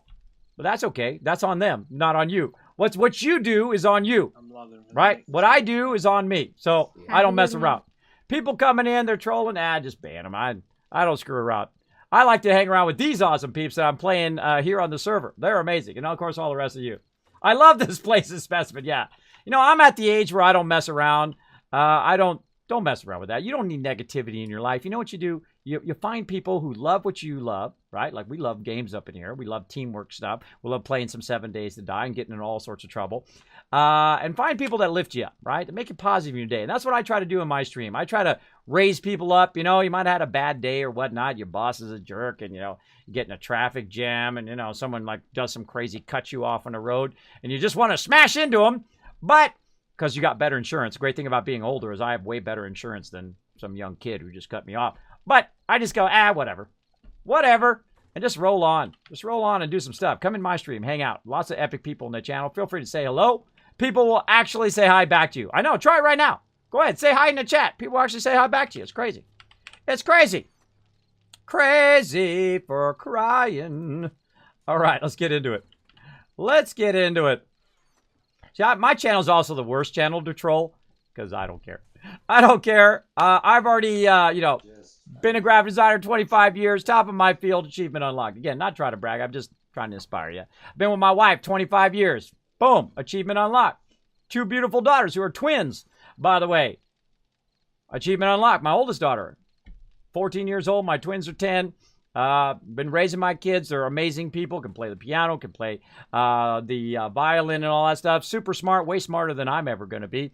Doing it right, right? You know the most important thing about kids, by the way? I'm doing a lot of talking in the stream today. Sometimes I get up on my soapbox. Not always, by the way. If you just came in my stream, I'm not always up on my soapbox as much. But you know what kids really want? They just want your attention. That's it. They don't need anything more than your attention. If you're not doing right by your kids, if you're working 50, 80, 120 hours a week, and then giving your kids stuff, but never spending time with them, I would rather have my kids have less stuff and I spend more time with them than to work myself to death so they can have the finer things. You know what? Let them struggle to buy their own stuff, so they get a little, idea of the value of that money. You know what I mean? My kids are very versed in, the value of money, right? It's not like I'm buying them, some, $50,000 playhouse to put in the backyard. Right? That's ridiculous, bro. That's ridiculous. But hey, if you got the money, you got the excess thing, hey, it's your life. You make your choices. But I think that's a bit excessive myself. That's just me. That's just the guy. But really, they just want your attention. That's it. They just want to spend some time with you. Like I spend time with my kids every single day. I pick them up from school. We do homework. We go to the gym. We go swimming. We go do all those things. We go to the water park. All that stuff. And, we scrape our pennies together to make that stuff happen. But that's the most important thing. And when I learned that? The kids don't care about especially when they're really young. They don't care about if you buy them a $500 toy. They don't care. I bought my daughter this really awesome. I told this thing on stream before. Bought my daughter this Tigger, right? Amazing Tigger. It was cool because when you activated it, it had the tail and it would bounce on the tail like Tigger, right? From Winnie the Pooh. So I bought it. It was really expensive for, my kid was like 3 or 5 at the time. She's not going to appreciate the mechanics of that and how cool that is. So I bought that for her. And so she opened it up on Christmas. She took the Tigger out and she set it over here and she played with the box for like 2 hours. She didn't even play with the Tigger. She played with the box because the box was more interesting to her. So there's a little thing with your kids. Kids will remember the time you spent with them, not the gift you got to them 10 years ago. That's right. That's right, Adium. That's right. That's kids for you. And that's when I learned that kids have no sense. Only when you become older, right? When you become a teenager and you get into your teens and your 20s and 30s, do you become obsessed with money. When you're a baby, you have no idea. When you're 3, 4 years old, you're not really aware and have that concept. Even when you're in your teens, early teens, 10, 12, 9, 10, 12, level, that kind of stuff, you still have no concept because you haven't really gone out and worked for it. You don't know that dollar, to scrape that dollar together to get gas, to get to work, is so incredibly valuable at some times in your life, right? Sometimes you have a surplus of money, you have a lot of excess, and sometimes you're just, like right now for me, you're just rubbing those pennies together to see if you can make some magic happen, to pay for those violin lessons, to pay for, those instrument rental, to pay for that trip that your child wants to go on. Your priorities shift from having that fancy car and having that big house and having all those, big screen TV and all of that stuff to, how can I stretch this dollar so my kid can go to, Girl Scout camp or whatever, right? Your priorities shift. You stop caring so much about self-involved, which I was when I was young. Of course, great woman or great spouse will snap you out of that, right? Well, hopefully they snap you out of that. Where, granted, my wife, very strong woman. You got to be a real strong man to be with a strong woman. I'm telling you. You ladies know what I'm talking about. All you ladies in the chat, you know what I'm talking about. You got to step it up. You got to step it up, guys. I'm just saying. Step it up. Treat those ladies right. I'm also going to put these workbenches over here for right now. I don't know if they need them right now, but I'm just going to throw them over here. I'm kind of neglecting talking to my crew right now, but I'm working on the base. And whenever I'm working on the base, by the way, you'll see I just talk to you guys in the chat, because this is just me making holes in the base and moving stuff around and whatnot. That's just me doing random stuff. All right, so we got to watch out for our supports, though. Let's see. Let's go down here and look at how we got our support system. There it is, right there. All right, so we got our support right there. We're looking good. Looking sweet. Oh, we got a little stuff over here. Look how cute. How cute. How cute, Rooney.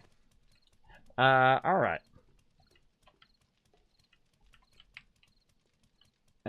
So yeah, we need to start taking this out, but we need to frame this in. Uh-oh. Uh-oh. Whoops, I see some people disappear. Is that Yeah, my server just died. Uh-oh. Am I in here by myself? I'm getting scared. There's still another vibe. I'm still I'm in the... here, but useless. I'm coming back in as fast as possible. Yeah, I'm here, but you guys got problems, let me know. I can always restart it again. Yeah, I don't know why it was offline, because I didn't turn it off. I didn't stop it. I'm sure you guys were sitting there thinking, oh, Kismet turned the server off. I didn't do nothing. I don't know. I think it just crashed because, again, we're abusing it. Abusing it. Let's see. I need my tools. We're gonna build some stuff. Let's get our thing here, and let's see. We can go ahead and offload some of this stuff. Let's go ahead and put some stone in there. Ooh, maxed out. We're gonna have to create some more stone boxes and whatnot. We're gonna have to create a whole bunch of stuff. Speaking of boxes, that's what we were doing earlier that I got totally squirreled on. Let's see some squirrels in the chat, everybody. That's kids for you. I know, huh? We're making... Oh, that's right. We were going to make some drawers. That's right. Now, one thing I like about the drawers is the fact that they take less room. So they're flat against the edge. They're also a bit stronger than boxes. And they just look nicer. Though they do make a lot of noise because you're going in and out of the boxes. But I like them. I'm going to go with it. All right, so we need to use the workbench for that. So we're going to go over here to the workbench and go to drawer. Let's see how many we can make. We can make 2. What happened to that 70 forge iron I had on me? 76 forged iron in this bottom forge. Oh, yeah, I'm the one who queued it up. I thought I put it on me, but apparently not. I just realized it. I thought I'd let you know, just in case. Thank you. Appreciate it. All right. So again, we're going to rearrange all of this. We're going to make some drawers. We're going to let it run in the workbench. One of the great things is you always want to be crafting. A, B, C. Always be crafting. Oh, become Scorch Dragon back in again. I'll send you that invite again, Scorch Dragon. Thank you, Matt. And we'll get that going. So what we want to do is, of course, make some of these, move the stuff. Forge is going to be prepared for deliveries of entire stacks, drawing. Sometimes I can only half hear you. What was that? Alright, guys, I'm getting off for the night. Are the forges going to be ready for entire stacks of raw iron to be delivered to them again? Yeah, in a bit. I'm just, I can make more forges and whatnot, but right now I'm just clearing these for now. So we'll put very, very heavy amount of forges in here very, very soon. Once I'm done kind of rearranging that side of the base, then we'll have stacks of forges. It'll be more than enough. As we normally do. Usually we go 2 or 3 high on forges, and then we'll have, 2 or 3 at each station, or maybe up to 6 at each station. We'll have 6, cement forges. We'll have 6 iron forges. We'll have usually like 2 or 3 ammo forges, and then 2 or 3 forges for making glass and making bulletproof glass and all that other stuff. So that's what I'm working on, but first I got to move a bunch of stuff around. And move it around. So let's go. All right, so now I'm going to just throw them completely off because I'm going to move all the stuff from over there to over here and reorganize it. So when they're coming in, it'll all be along one equal wall. Be easy to find. Of course, we'll label it all and all of that stuff as well. Screamer got a scream on. South wall. Snail them. All right. And again, the reason why I would like to put it up nice and high is that it has a less chance of losing that particular stuff. Now, the first thing I'm going to do is, of course, go in and start to move some of the stuff. Now, of course, right now I'm full of stuff, right? So one of these boxes actually are going to become my box, which is I consider just to be like a drop box. I just drop my stuff in there whenever I'm like constructing or when I am before Horde Night, but I never leave anything in there. Because what it does, it tempts people who are new to the server. It tempts people who are new to the server to go in and break in my box and see what's in there. So I always tell them that there's nothing in there because there never is. I usually take it out before I go off the server, just so it doesn't, you're like Kismet. Well, people shouldn't be dishonest. Well, you shouldn't give them an opportunity to be dishonest. Great example. You're like, hey, somebody stole my $100 I left on my counter, right? Well, don't leave the $100 on the counter so it doesn't tempt them to steal. Though, if you have a camera set up, you can see who's untrustworthy in your home. But I'm just saying, don't give them an opportunity to be untrustworthy. So there we go. They're awesome. There we go. Don't press the red button. Oh, press that red button. What's it do? Ah! Nuclear strike. There we go. There we go. All right, so let's make some signs. I'm like getting 0 done. I'm having fun talking to you guys. I like talking to you guys. I like hanging out. It's my favorite part of being a streamer. Even more, I love playing games. And, of course, streaming games for you guys. But my favorite part is just talking to you guys in chat, see how you're doing, chilling out while we're playing some games. And, again, this is a less sexy part of doing stuff, right? I'm not out just collecting loot and whatnot. So, Kiz box right there, like this. So, like, Kismet, what do you typically put in this box? Well, I put stuff like my rifle in there, maybe my compound bow, maybe any ammo that I might save for Horde Night or for my particular weapons. Now, I don't need the shotgun and all of that, so we're going to go ahead and just put that back over here. I'm also a big fan of putting the ammo and the weapons. Look, half of this box is empty. Why do we have it in 2 separate boxes? Half the box is empty. Now, if it gets to a point where the box is full, then I can understand, right? You move it over there. But look, we got 5, 6 clubs that nobody uses. We got a whole bunch of level 3 bows that I'm sure we can make a bunch more nice bows. Especially we could probably make compound bows right now. So there's no reason to have those in there, right? These candy canes. Is anybody going to use those? Probably not. Anybody going to use this landmine? Maybe. Anybody going to use these low-level rifles that we could probably make better rifles? Now, and as the quartermaster, that's what you should be thinking. When you look in that box, you should say, this should be sold to the vendor. Hello, these should be saved. Friendly in the game. And, right, the machete, low level, we could probably make a better one. Because we could make a level 5 hunting knives. We could probably make a level 5 machete. Right? So we get rid of those. That's the first thing I see. Then the second thing I see is, why is our ammo not in there? Somebody took the ammo and they moved it somewhere. Right? I don't know where it is. Or if there is any. Right? Where's that ammo? Where'd the ammo go? I think there was ammo in there, but they might have also grabbed it all out for Horde Night. I don't know. I don't know where it went, but we'll reorganize it here later on. So this is going to be the Kiz box. Again, just throw some random stuff in there. And let's put this ammo back in there. Like so. I forget where I got that ammo out. I think I got it out of this box. How did we get it out of somewhere else? Where did we get that ammo from? I don't know. I don't know where it went. That needs to be fixed as well. Also right here, this is another thing that I see, right? Right away. Look at how many of these we have. This is way too many. Way too many. You should have about 3. 3 maximum of any tool. And if you run out of them, then you make more. But if you have this many, then you got too many. Right? Like me, I'm going to go ahead and grab a level 6 shovel, a pickaxe, but I have an auger now too, so, and a claw hammer maybe, but then of course I have the nail gun. Even though it's a low-level nail gun, I would rather use that. There's a level 6 nail gun in here, but there's a level 2. Get rid of that level 2. There's a chainsaw in here. Well, we could use that as well.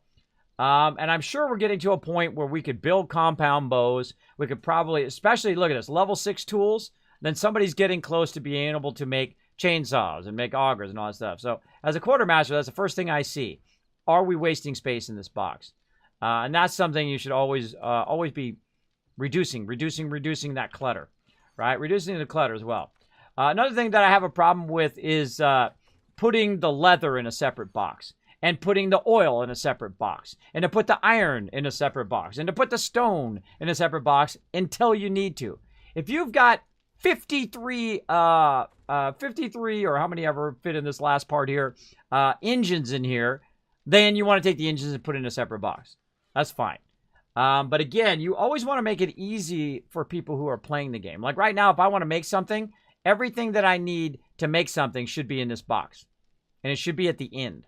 So I can just go click, click, click, click, click, take it all out, make whatever I need to go, click, click, click, put it all back in. Next person, click, click, click, click, make whatever I need, put it back in, click, click, click, click, right? Super easy, super efficient, makes it easy to make stuff all night long.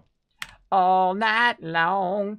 All right, over here, we're going to go ahead and call this the miscellaneous crafting box, like so. And we're going to go ahead and get our drawers out of here. Oh, I hear some friends want to say hi. I'm going to put this right here. We're going to go ahead and pick this torch up. And we're going to go ahead and line this outer wall here. Tons and tons of boxes. Like so. Looking nice. Looking nice. Now, what I like to do is I like to have the miscellaneous crafting box and the building box together. Those are the two #1 boxes I'm always looking for. Every single time. Without fail. And that's why I also color them, too. If you notice over here, they're colored. So we're also going to go ahead and have some fun with some coloring. Like so. You guys got it handled? Use some backup, or you got it? Always like to ask. Should be fine. We're good. All right. I always like to ask, just to be sure. Always like to back up my peeps. Always like to back them up. All right, we're going to go ahead and concrete yellow. And we're going to go ahead and just fill in the crafting box. Now, visually, makes it easy to find, right? And I always try to use the same colors, too. Makes it easy for people, right, to recognize that's what that is. Right, and the same thing here. Bam, bam. What's that going to be? The building box. Building box. So let's get that going on. Again, this is one of my favorite parts of 7 Days to Die is the building. I spend a lot of time building. So if you like building, you like explosions, you like zombies getting killed, you like adventure, you like survival games, you like space games, you like fantasy games, maybe you like mobile games. Who knows what? You might like farming. Who knows? Whatever it is, you're going to get a lot of that here in this stream, especially the explosions part. I get a lot of that, especially in Fallout 76. We like blowing stuff up. All right, this will be the building box. So again, the reason why I have to take everything from over there and move it over here is I want to inset the wall by one. And once we have it all moved, then it's easy to inset. We'll just inset it, and then we'll take out the outside wall so they can run around the outside perimeter of the base. Makes it easier.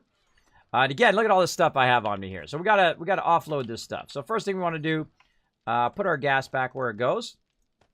I hate it when people do that. Sort it. Sort it, people! And we're going to go put this up here. Like so. Alright, we're going to put all this stuff up here for later. I'm at level 3 at the moment. Level 3, like level 3? Or, sorry, I could hear you guys again. Yeah, level 3 of living off the land. Ah, there you go.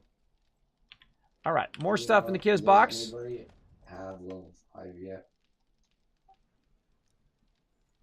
I don't think so. Level 5 of what? Living off the land. Also, could I get a party invite? Absolutely. I'll hook you up. There you go, Seth. How you been doing? Or Fair the Gamer. How you doing? Not too bad, not too bad. Just got off work, got home, and, saw that you were live. Yeah, well, come on in. Chill out. We're having a fun time. I'm rearranging the base, so if you guys are looking for stuff, just know that I'm moving it around. And these are locked right now, so if you are looking for something, just let me know, because I'm rearranging everything. All right. Let's take that out of there. This is building, not concrete. Get out of there. No need. I've got my axe and my wrench with me. I'm good enough to go and loot. All right. Now we need to decide what's going where with what, right? What's going right here? What are we doing right here? Now, right now over here, we're doing ammo, I don't need to mess with that. They already got that going. I'll probably put a second forge there I emptied mine. and get that going, or maybe a third forge. But then, of course, I got some boxes up here I want to label. And then I got boxes all the way across here, like so. And I'm notorious for forgetting to unlock the boxes. But right now, I'm moving stuff around. So I don't really want them to getting in the boxes and messing with the boxes and moving it around. So I need to decide what's going to go right here. Well, I think the thing that's going to go right here is going to be our cement forges. And those are my most precious thing. The reason why is because that allows me to build more cool stuff. So we're going to go hard and heavy on both cement forges and also on our little thingies, which are right over here. Now let's go in here and look. Nothing going on it right now. I'm going to go ahead and pick it up, and I'm going to move it over there. And then also, I usually color it as well. So I kind of color the floors, and I color pathways, and, you know, it's just kind of a fun thing to do in the base as well. So we'll get it going. We'll get it going. Now, if you're enjoying the stream, throw one in the chat. I want to see if you guys are enjoying this fun. We're doing a bit of talking. We're rearranging the thing here, rearranging the base. And this is very time intensive. Very time intensive to go in and do this kind of stuff. 1-1. 1-1. Kind of like Game of Thrones. Who's excited for Game of Thrones? Bartering. Throw a Jon Snow in the chat for Game of Thrones, by the way. Little Jon Snow action. I can't wait. I got into Game of Thrones very late, like the end of season 3 into season 4. Everybody kept saying, Kismet, you're gonna love this. You're gonna love it, man. You gotta watch this thing. And I'm like, you know what? I ain't got enough time. I'll get to it eventually. And then I watched it from the beginning, because I don't like to watch right in the middle. So I started from the beginning, watched it all the way through. Don't watch it with your kids around, by the way. Not kid friendly, which I did not. I watched it on my own. Even my wife doesn't want to watch it. It's too much people dying. Excuse me, Monterey Pat, if you can move forward just a little bit. Thank you, appreciate it. So yeah, even my wife is like too much killing and stabbing and people dying. But you know, I'm a dude. I like that kind of large scale, amazing kind of. It's like a movie, but a television show. It's that good. And the thing that really amazes me about it, other than all the other, crazy like backstabbing and all that stuff, is that every single actor in that show is incredibly great at what the role they're playing. I mean, the casting director should be the casting director for every movie ever, right? It's incredibly great casting. And the actors are great in every role, right? Of course, Peter Dinklage, amazing, but every actor is really personifies that particular character. I mean, if you think of it from that point of view, it's probably unheard of in any show ever that every single actor is great at what they do, right? Now, some of those actors got replaced, so I think they probably would disagree with me on some of those actors, but I would say all those actors are incredibly great. They're really, really good at what they do, and that's what really kept me watching that show. And then once I got there, that's the only reason I'd turn HBO on. I would turn HBO on. I have DirecTV, so I would turn HBO on just for Game of Thrones, and then I would turn it off. But now I get it for free because I bundled all my services. So now I get it for free, and now I can just watch Game of Thrones when it comes out. So, by the way, Games of Thrones night, I'm going to be off that night because I don't like anybody to spoil it. So I'm off that night. I'll be watching Game of Thrones. Maybe I'll do a late stream, but I'll probably take that night off, whatever night that becomes. I forget what night. What night is usually Game of Thrones night in the East Coast? I forget. It's been so long. Feels like it's been 10 years since the last one, right? Been a long time. Sushi Manja said, I'm excited about Game of Thrones. Yeah, me too. Jon Snow! You know nothing, Jon Snow.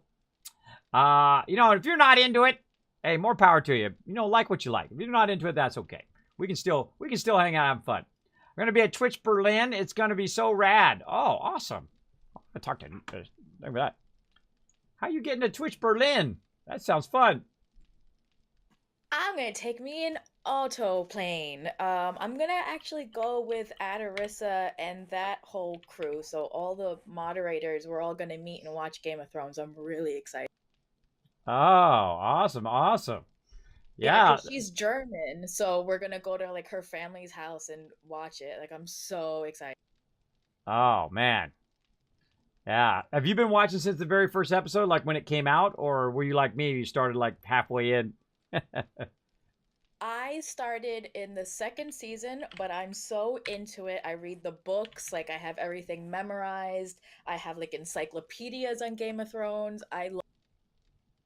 That's hardcore right there. That's hardcore. Yeah, I've not read the very books. hardcore. Normally that's what I would do. I would read the books after I started watching it, but only so many minutes in the day. Only so many minutes, people. All right, it's gonna be finished cement, or really concrete, right? The other stuff is concrete. Finished cement. All right, right there. Now, see, the reason why we need all these boxes is what's gonna happen is all of a sudden we're gonna have massive tons of this stuff. Right? And we're going to need to put it places. That's where we're at right now.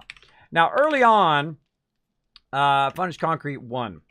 Early on, you know, you only need 1 box. But right now, we're about to gear up. We're about to gear up. So we got finished concrete 1. And then we'll have finished concrete 2. Right? And I'm just copy pasting. Right? You highlight it, copy paste it. And then... All right. So now the age-old question, the hardest question in Game of Thrones. Who do you want to see on the throne at the end?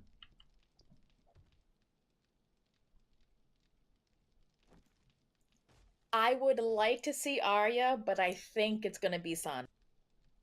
All right, you guys in the chat. Who do you think it should be? Who should be on the throne?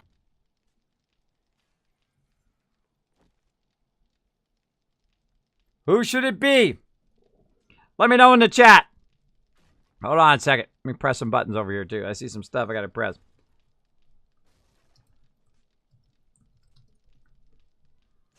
I 100% think it will end up being a woman, though. But which one I'm... You know who I'm rooting for? Lady Mormont. I think she should go in there and just own everybody. I think she's going to grow up. Okay. I think she's going to come in at the last minute, take one of those dragons, and just annihilate everybody. That would be an awesome twist. I would love that. That would be pretty good. Oh, we got some Daenerys in the chat. Oh, someone going. Oh, that's a great theory. They're going to abolish the Iron Throne. They're just going to melt the castle down to nothing. That's a good one. Yeah. Because, you know, she said she wanted to break the wheel. That'd be one way to do it, to eliminate the Iron Throne.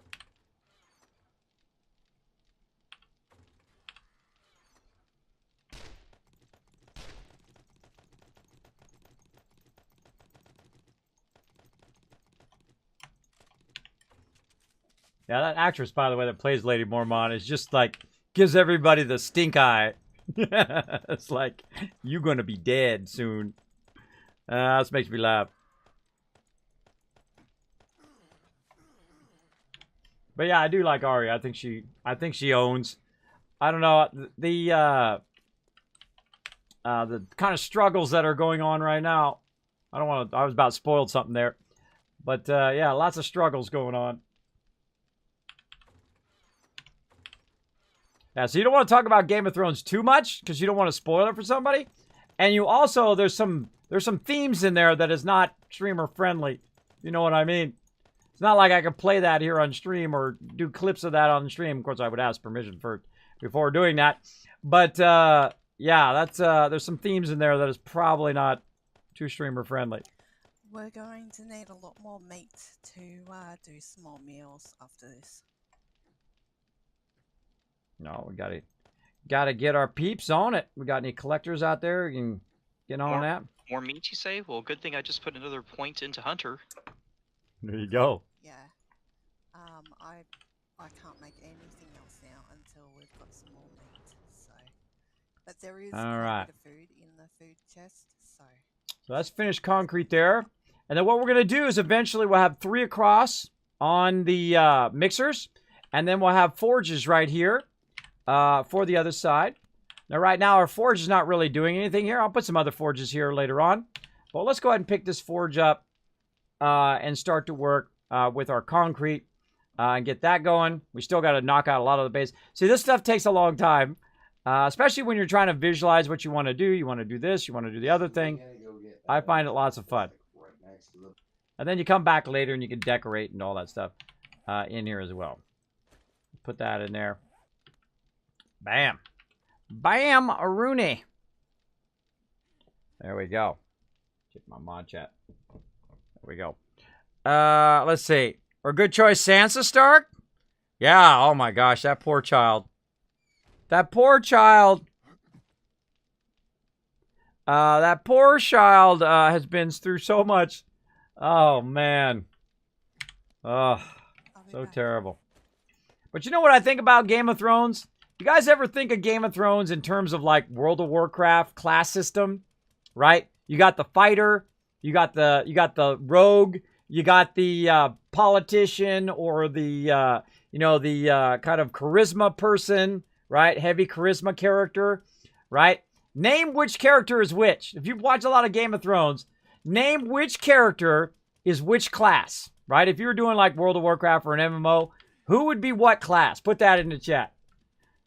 Let's see. Let's see if you guys can get it. Let's see if we agree. That's a lot of fun to do that, to figure that out. All right, I got more building box stuff. So let's put all this stuff back in here. We got glass, we got iron, we got kits, we got wheels. Let's see. I would imagine most people are going out this side. So let's go ahead and put... How many more of these we got? We got more? Yeah, we got 2 more. Perfect. Perfect. I'll put those right there.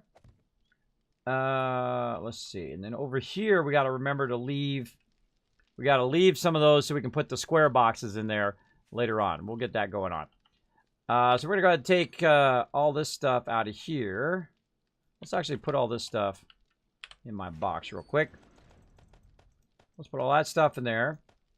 Signs in there. See, that's why I have that box. So I can just throw stuff in there when I'm moving stuff.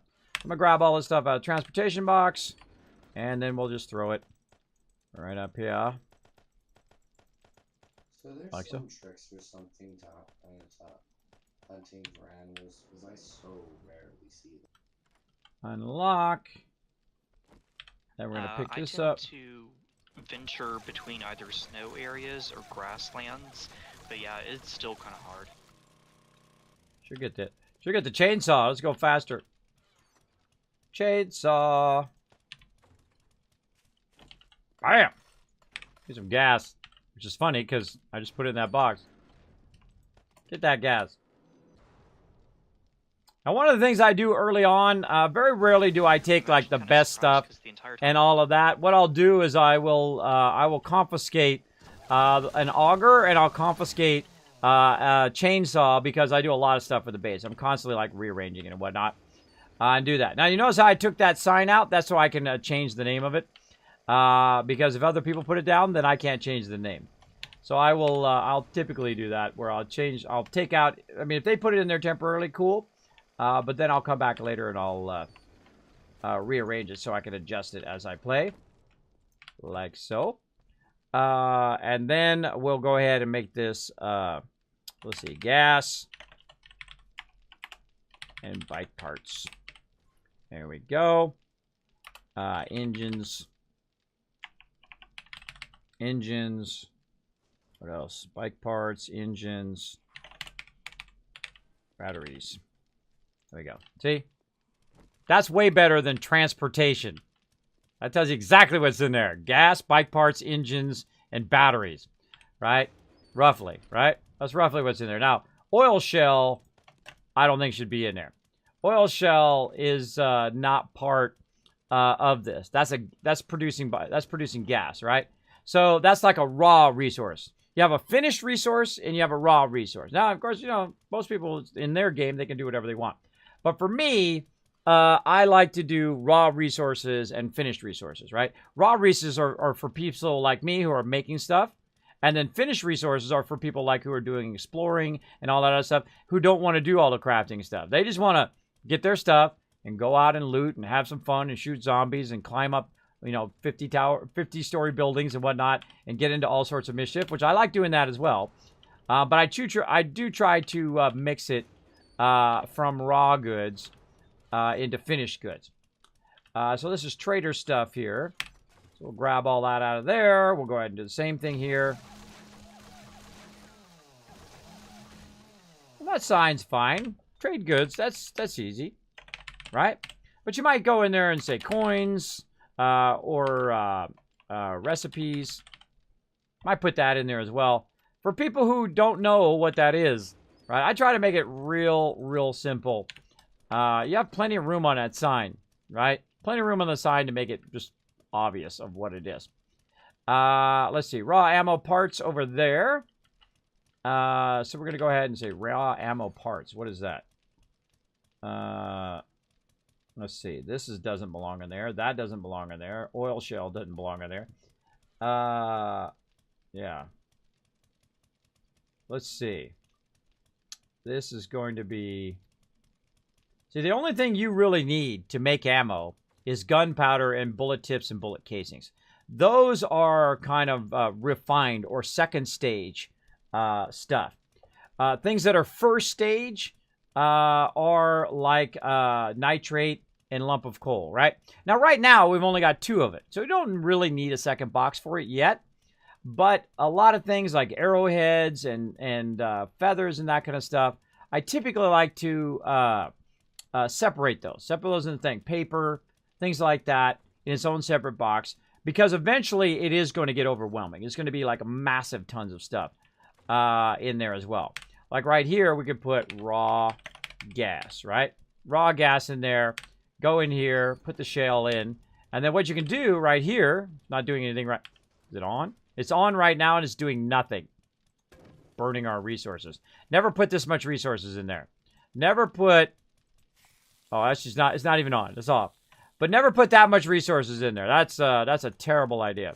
The reason why, unless it's a forge that you're going to run nonstop, the reason why is sometimes it'll be left on and then it will just burn the rest of the resources, all that time that people took to make it.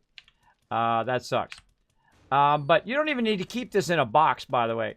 You don't need to keep that in a box. Raw shell, you're not going to have that much of the raw shell. Me, I would keep it in the output. Right over here. I'd keep it in the output, especially a full stack like that. And then I'd queue up the rest of it. Like this. Oh, if we add it on. Oh, I have to have the recipe. I don't have the recipe. But I would just queue up the rest of it and keep the full stack in there and then just do it as you go. And you're like, well, Kismet, it takes up the output. Yeah, it does. But if you're watching it, if you're micromanaging everything, then you can do it. Paper is typically for... By the way, here's a great way to find out what stuff is for. Is to go in and click on it. And then you can go ahead and use it for recipes and whatnot. But right here, it says paper can be used with other ingredients to make shotgun ammo, blunderbuss, whatever. So it's for actually making ammo, right? This over here is for making ammo, right? But this is also for making ammo. Like if you have shotgun buckshot here and you got paper and you go to shotgun right here, you can see it's buckshot, gunpowder, and paper. So that's the stuff you want to be in your kind of intermediate box, right? So raw gas, probably not the best place.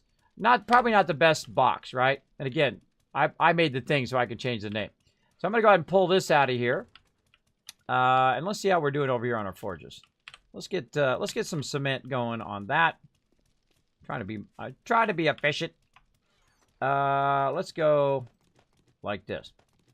I'm going to grab 4 stacks. Now, the reason why I'm going to grab 4 stacks is the fact that I want to melt this down. Now, this is one of the few times I would fully stack this, because this is going to do nothing but run. And if your people are constantly feeding it, it should be fine. And while I'm here, I'm just going to constantly feed it the whole entire time. So I'm going to just go 6,000, walk back over here, go like this, and drop that full stack in there. I know, crazy, right? And then 6,000, 6,000, like that. Then I'm going to take 2 more stacks, and I'm going to put them in the output. This way, when these get low, I can just refresh them, right? And it doesn't take up too much room. And then I'm going to do cement later, right? Right now I can do 6. But once this is melted down in there, that cement will just do nothing but keep running, keep running, keep running the whole entire time. The whole entire time. So back over here, where we are here, this is Adama's over there. We got raw ammo parts, right? We want to actually eventually kind of take that out of there. How are we doing over here? Let's see. We're still going. Let's stop this for a second. Let's do some more forged iron. Like so. And just in case we forget, we'll go ahead and do more of this. We'll do more clay. Oh, actually, that'll run out of clay once that's done. It's 129. We're not going to do that much forge iron, but we'll let it run for a little bit. So we got that going. We've got these going. We've got a nice... So this area, ammo area, and vehicle area, right? We'll put another workbench over here. And then over here, concrete area, right? And then eventually we'll go ahead and do like an iron forge. Now the iron forge is actually going to be right here. We're going to do iron forge, iron forge. We take all this out. This will be the cooking area over here. And then we'll, of course, put forges over there for the cooking area. I like to put the iron forges in the center. That's the thing you typically make the most of, is iron forges. Because you're making forged steel. You're making iron bars. You're making forged iron. You're constantly making those run. And I'm just going to add those to the end here. Or maybe just right here is a nice little spot next to the bench. Right? And we can do those 4 high if we wanted to. And just let those all run. Nothing but iron 24/7. 24/7. And again, these will take a while. We'll see how we're doing over here. Look how long that is. That's a lot. That's a long time. That's going to be going very, very long time. Now, we can also grab the iron here. And eventually get some more forges going over here as well. But let's keep working on our boxes. Let me get rid of this thing here. There we go.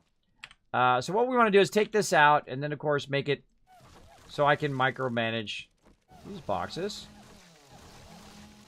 So out we go. Oops. Watch out I don't damage this. And then forged iron. Get a little bit of that action. Then over here, go ahead and make drawers, and we'll go ahead and favorite that. Not that it actually works, but we'll put it in there anyway. Oh, but I got them turned down again. Now, I mute them quite often, because they're just talking to each other. They're not looking for me. I probably should tell them. By the way, if you're looking to contact me, sometimes I have you muted, and I forget to unmute you guys. You can just actually contact me in the chat. Just hit T and say, hey, Kismet, I need whatever. Because I often just chat away while I'm working on the base. There we go. Let's see. Oops, sorry, I muted you right when you started talking. What was that? I just said gotcha. All right, awesome. Because I'm doing my streaming thing. All right. Can I get a shout out? Nope. Kismet in chat. Thank you for being here. No longer a child after Ramsey Bolton. Yeah, I know. Oh, that guy was brutal. What do you use paper for? Okay, cool. There you go. Arya equals Hunter Jon Snow. Oh, I see. Arya equals Hunter. Jon Snow equals Paladin. Melisande Warlock. Ooh, that's a good one. Yeah. Bran Stark is a shaman. Yeah. Druid. Jorah. Yeah, he'd make a good druid. Or no. Bran Stark is a shaman and a druid. There we go. Jorah Mormont is a warrior. Tywin Lannister's a rogue. There we go. That's a good one. What kind of chests are in the wall? These right here, these are drawers. So what you do is you use drawers right here. So they're not really in the wall. They're like a plate that sit along the side of the wall. They're really great for making your base don't feel like it's being sucked up all your space, right? It's kind of more of a aesthetic thing, but sometimes it can actually be a physical thing, right? You can put them lower down here, and then you're not being blocked. So you're not being blocked both in your headroom and then your edge room. The problem is they make a lot of annoying noise. They do this every time.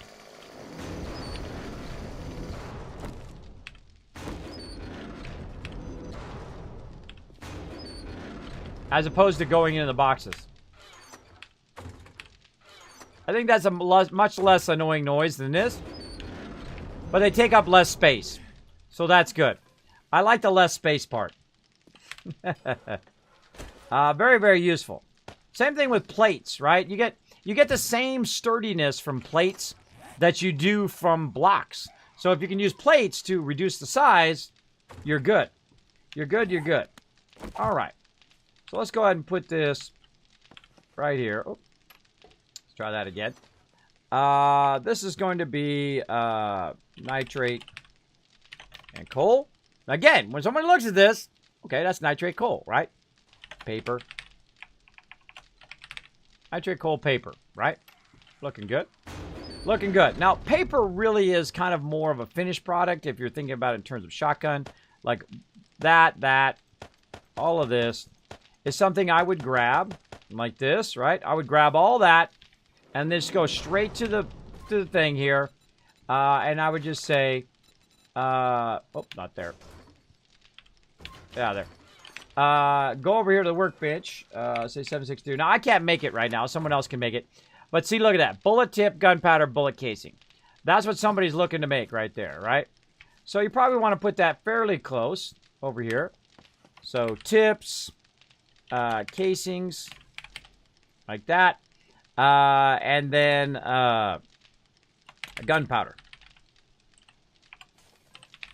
And again, don't make it hard on your peeps. Don't make it hard on your peeps. Make it real easy on them to understand what the heck is going on. So let's go ahead and take all this out of here.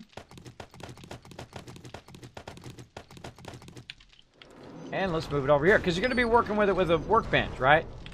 So that's what you want to do right here. You want to make this kind of easy for them to work with. Let's put that in there. And we're actually going to put paper in there. Bullet casings. All of this stuff. Not that stuff. Not that stuff. Bullet casings. Gunpowder. Ah, I hate it when that happens. Tips. Casings. Gunpowder. Powder and paper. There we go. Nice and easy. Put all that in there. You're like, okay, what about the coal and stuff, right? The coal and eventually, you know, my peeps are awesome. Eventually, I have a whole box of coal and nitrate and whatnot. So this one, we'll just do nitrate and coal. Like so. Now, the reason why you want to do that is so they can literally just grab it right here. Lean down, gunpowder, go. And then when they're done, they can go back up, drop whatever left off is up here. Now, you need coal for other things, too. So it'll be easy for them to find that coal box there. Right, now we'll call that done, so we'll go ahead and unlock that. I love how it punches it once when you unlock. That's because I click instead of just letting go sometimes. All right, let's unlock all of these. Not that one. Unlock all of these. So don't click. So I'm always expecting to click there. There we are, looking nice. All right, nitrate, coal, raw gas, whatnot. What else we got? What else we got on me here? We got feathers. Feathers and arrowheads. Let's do this right here.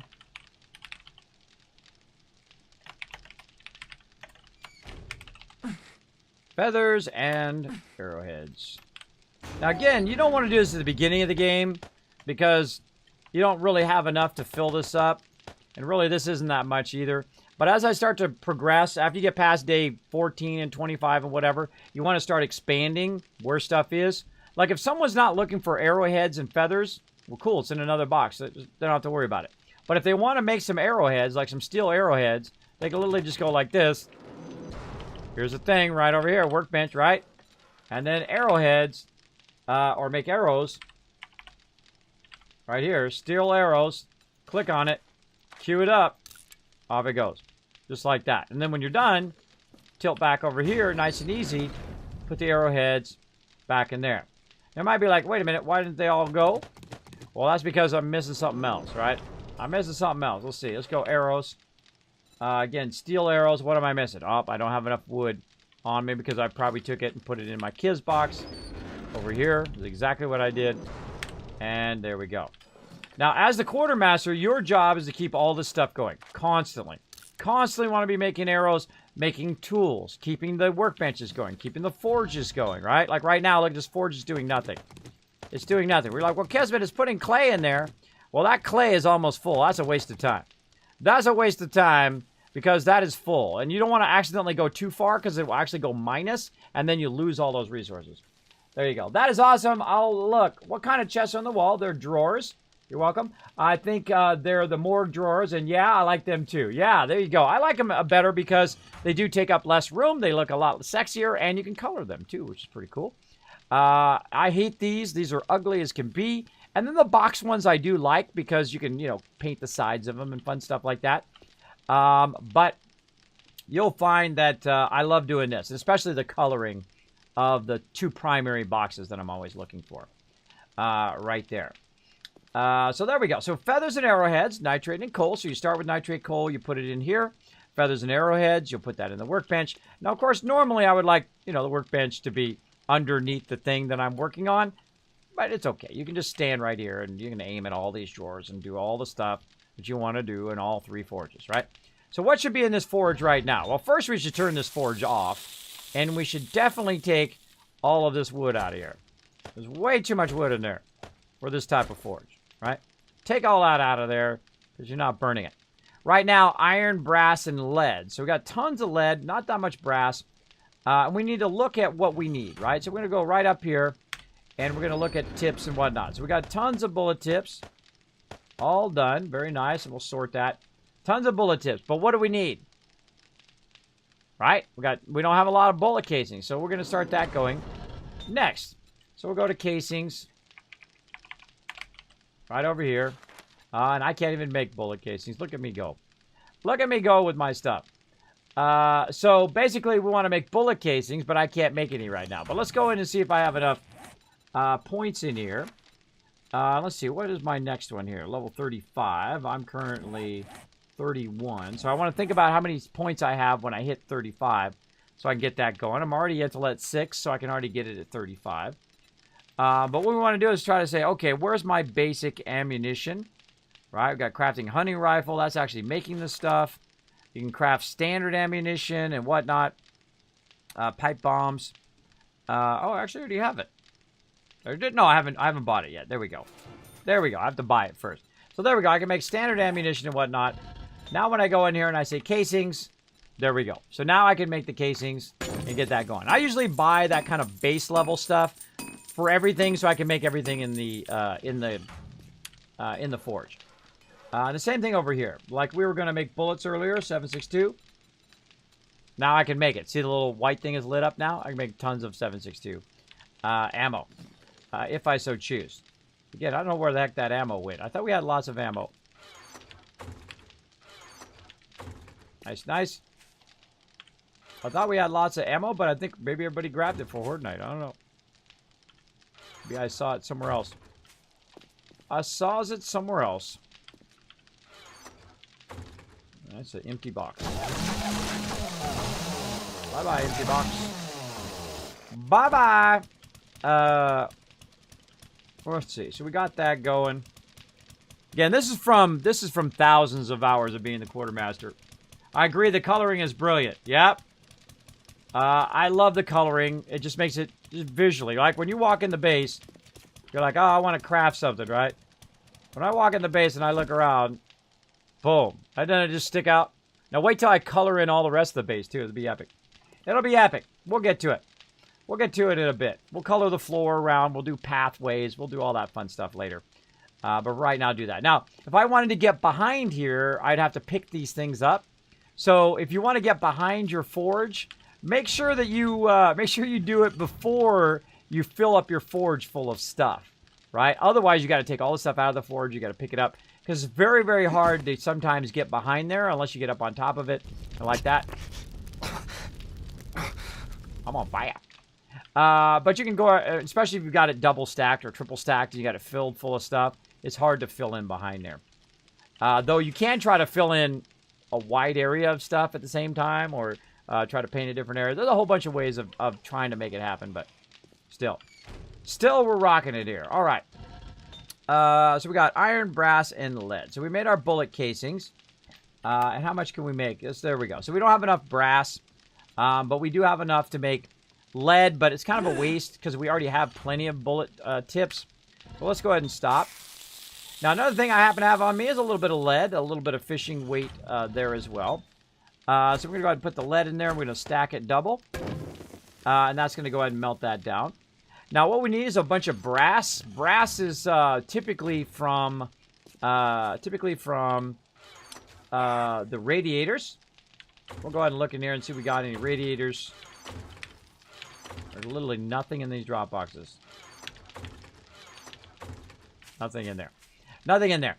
Now, you might be like, Kismet, why do you have your drop boxes right there? Well, I had those temporarily.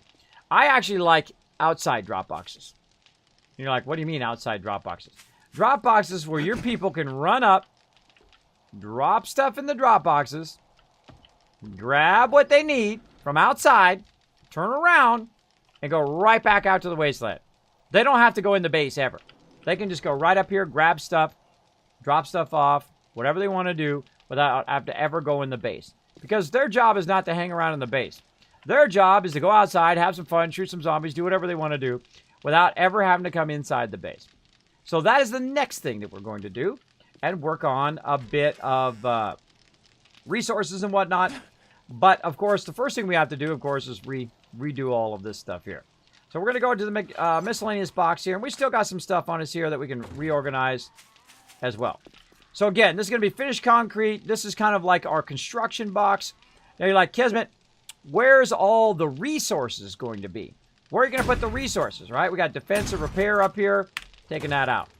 Right? Bye-bye. Bye-bye, bro.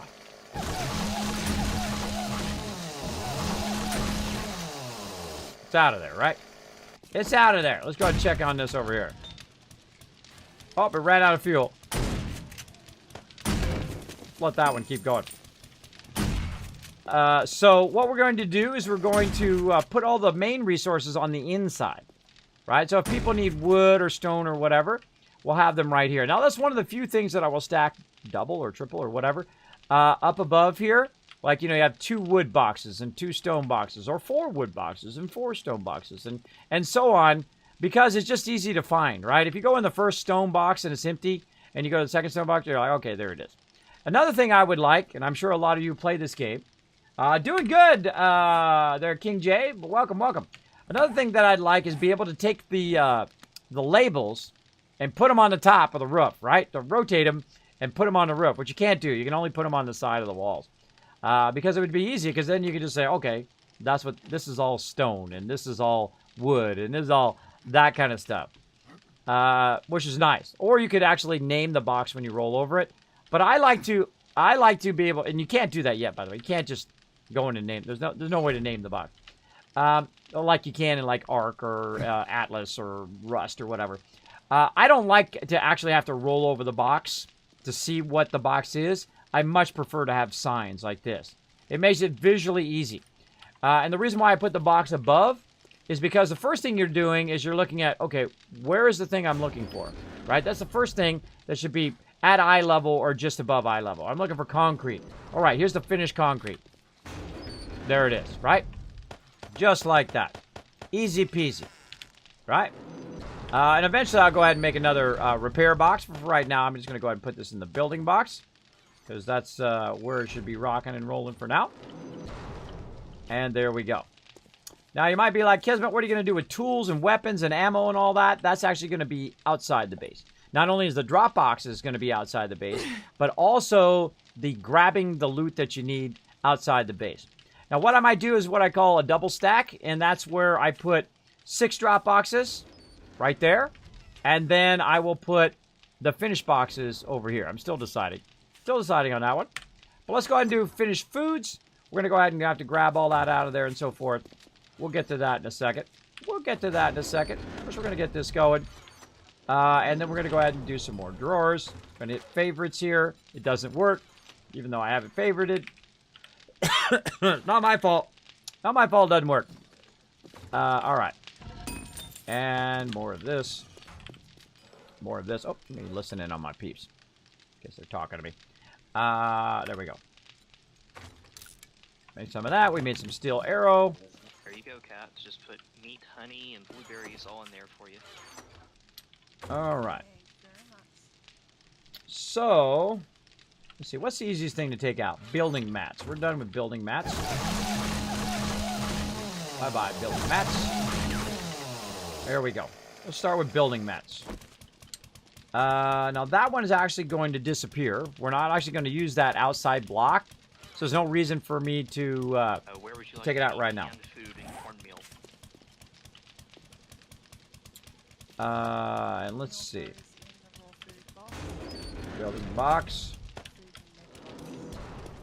And we need a square box there. Yeah, we need a square box. Eventually we'll fill in the rest of this. Alright, so we need a storage box. We're gonna need, that was fat. That was fail. Not that one. We need nails and we need wood, which is over here in the building box. So I need to change my first thing to something else. Hold on.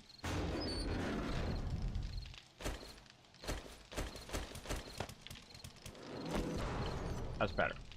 That's better. Alright, get those nails. I also like to have nails in the miscellaneous crafting box. We'll get to that in a second. But right here, we'll go ahead and do storage boxes. We'll do, say, 15. How many of those can we do? 5? Really? We need some nails. We need some nails as well. Let's get those going. Nails. I got a ton of these babies. Let's cancel this. Let's put a little bit of this clay back in again. Unless we're still doing this top one. No, that one's done. Everything out. Looks good. Picking that baby up. Picking that baby up. Yeah, I love to do this part, by the way. Just rearrange the base and get it all squared away. And organized for my peeps. Organize for peep. Learn something new? Didn't know the forge could damage you. Absolutely can. You can step on it and it will burn you up, bro. It will burn you up. You stand there long enough. It's actually kind of funny. Kind of funny. All right, again. Now here we go. We got this one running, right? Non-stop. We got to always want to have both things running. You want it making stuff and going in. Just because I'm lazy, I'm not going to walk all the way over that box to get the stone. I'm just going to go up here. Put half of this in here. And then nothing but the stones up in here. Now, this one, you don't actually need all of this stuff. Because all you're doing is melting this down. And converting that into cement. So there's no reason to put that stuff in there. Right? That's all it's going to do 24/7. And we're going to fill up all of these cement boxes with that. Now, see, once you're done doing cement here, the raw cement, right? The raw cement, you can then take, put in these, and then, of course, put it up in the finished cement. So you got everything in one place, which is what I like to do. I like to have it all in one little spot. So there we go. And we'll put the other drawer over here. And then right here, we're going to go ahead and just do raw cement, like that. Sometimes I like to put raw concrete just to trigger people in the stream. Like, guess it's not called raw concrete. Raw cement. You know, you gotta have a little fun. You gotta have a little fun. Trigger some peeps. Alright, let's finish meds. Weapons and ammo. Somebody wants to party. Let's grab all our miscellaneous crafting stuff here. Take out this box.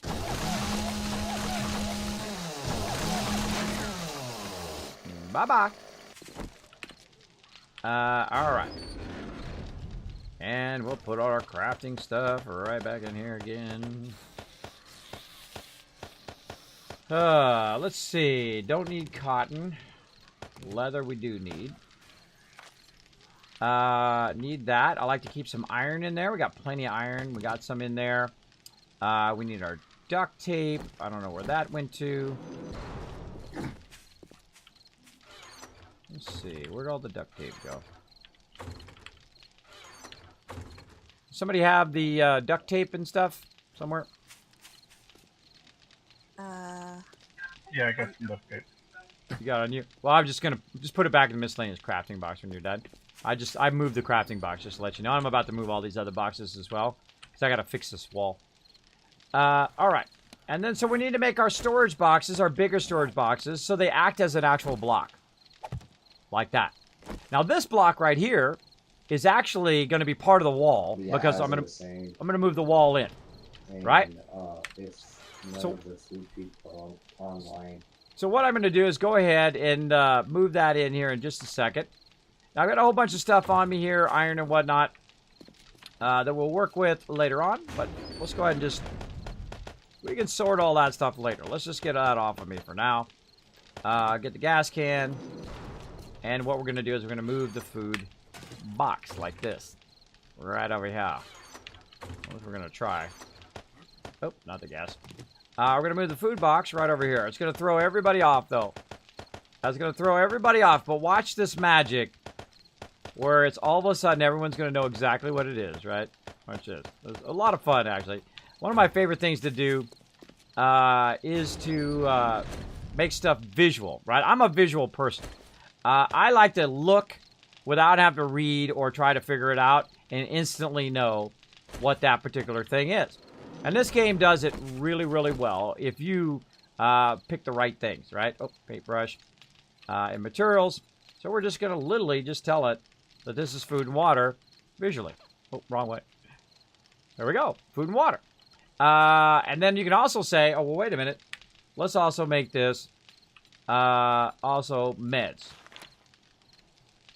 There we go. So you can put it on one side, the other side meds and whatnot, and so on. So we got that going on. Now, of course, I'm actually going to have a med box and a food box, so they're going to be separate. So what I'm doing right now is I'm just taking this one out, and we're going to have them separate eventually. Wrong thing. Wrong thing.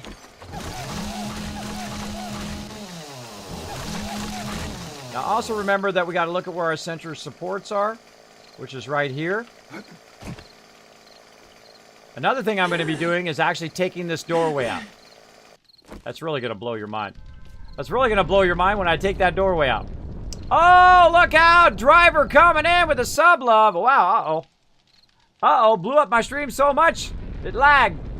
Thank you so much, driver, coming in. Also, Jestad, thank you so much for that follow. Thanks for dropping the Dragon Hammer, crushing that follow button, becoming part of the Wasteland Tycoon. Sorry for the delay on that, but thank you for being here.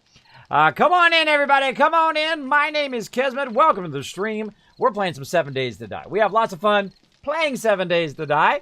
Right now, working on the base, readjusting it, building it even better than before. Bigger, better, stronger. That's what we're doing up in here. Let's go ahead and get rid of this land claim block. Let's go ahead and do this. And we're going to need some nice concrete. But look, we know where the concrete is, right? Right here in finished concrete. How convenient. Uh-oh. Uh-oh, I've got that bug problem.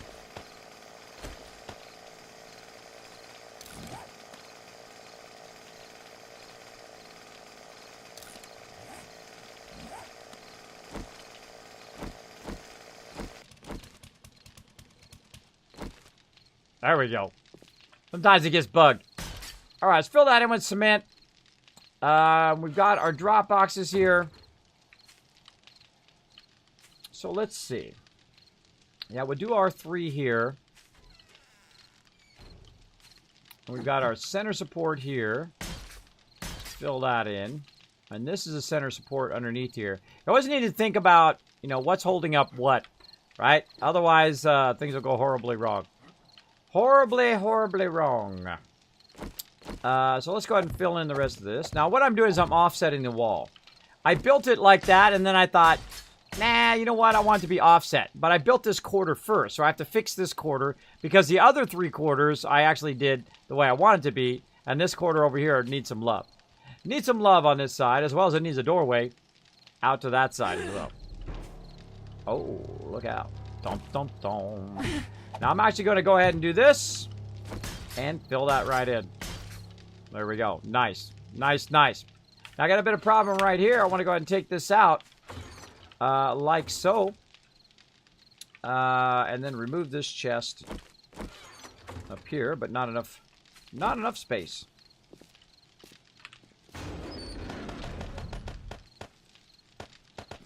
And you're like, Kiz, why are you throwing it in there? I'll sort all this stuff later. Right now, just cleaning house. Alright, we'll come back to all that later. Again, my job as a quartermaster is to sort stuff, too. So I'll come back and do that in just a bit. Alright, let's unlock that so our people don't starve to death. Right? They got food. And then, of course, let's communicate to them. Alright, everybody, move the food and water into another box. I'll be kind of moving the food, water, weapons, and tools and stuff into their own boxes here. Alright, so now we got all this stuff here. We're going to go ahead and pull that out. Uh-oh, we not enough room, right? Not enough room again. Well, that's okay. Because what you really want to do is you want to take some of this stuff and go to the trade goods. And you want to get rid of some of this junk, right? Get rid of that. You can trade that out. These are junk. That's junk. Let's see. Rocket launchers are useless. Get rid of those. These wooden bows. That's junk. We can make better wooden bows, I'm sure. Let's get rid of those. I think I can make better wooden bows. Now, get rid of those. Right? Get rid of all that junk. There we go. All right. Now it's reduced. Let's see what else. Get the ammo out of there. Bye-bye. Need some gas. I'll put my gas away.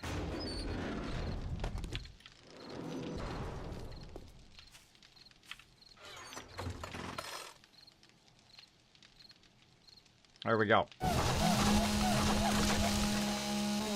Welcome, welcome. How you doing, driver? What were you playing? How was your night? Did you have a fun stream? Always like to know. Let's see. Playing Liftoff.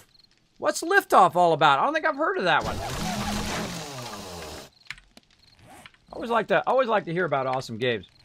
What's Liftoff all about? Let me know in the chat. All right, same thing here, right? We can go in. Oh, there's that love. Thank you so much for that sub, love.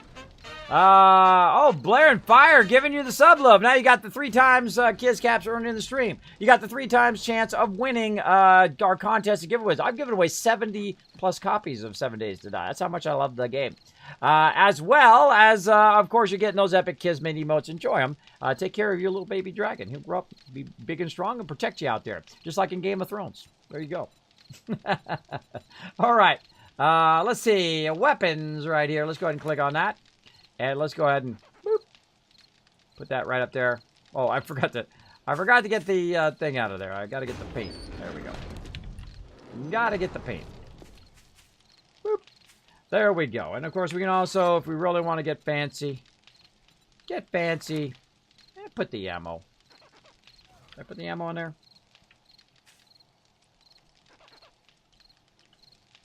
Not doing it. Huh.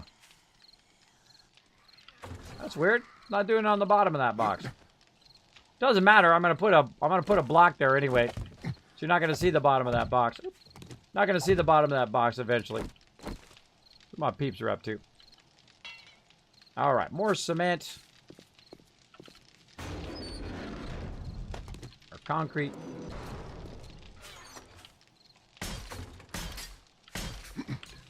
And unlock. And all right, now we're gonna go ahead and put all our stuff in here. Like so. Kind of temporarily. Like this. Now what we're doing is we're stacking our finished goods across. Oh, look out, driver coming in, gifting. That's sub love. Let's see who's getting those gift subs. Man, we're getting close to that 250. We're crawling up on it. Let's see. Wesser got that gifted sub love. Congratulations. That's very nice of you, driver. Appreciate that. Let's see. What were you playing? Oh, man. Thank you for the sub. There you go. I love getting new emotes. I think it's pretty awesome. What's up, brother? Been watching you for a while, but never really said anything. I thought I'd come over and say hi. Well, welcome. Come on in. Relax. Take it easy. Now, of course, when people come in and show us some love, we want to take that love and get on that Kismet love train and send it right back to him again. Let's go ahead and follow that shout out for him right there. Go over there. Press that follow button. Check out the next time Driver goes live. All right? Do us a favor here in the stream. Hi. How you doing? I'm a little busy. I'm here working on the base, talking to my stream. There we go. Now we got a bunch of tools in here. These things here, I hate these things. They suck up so much space. They suck up all the space. We got patterns in here. Get those out of there. Get out of there. What you doing? Get out of there. That's my toolbox. And not all this junk. Not all this junk. Now sometimes also I'll just utilize the drop boxes and I'll come back and I'll just sort it later. Let's just sort it later. Why are we going to spend an hour and a half doing it now? Alright, sort it later. Deal with it. Crawler in the upside of the base. What did I do with my weapon?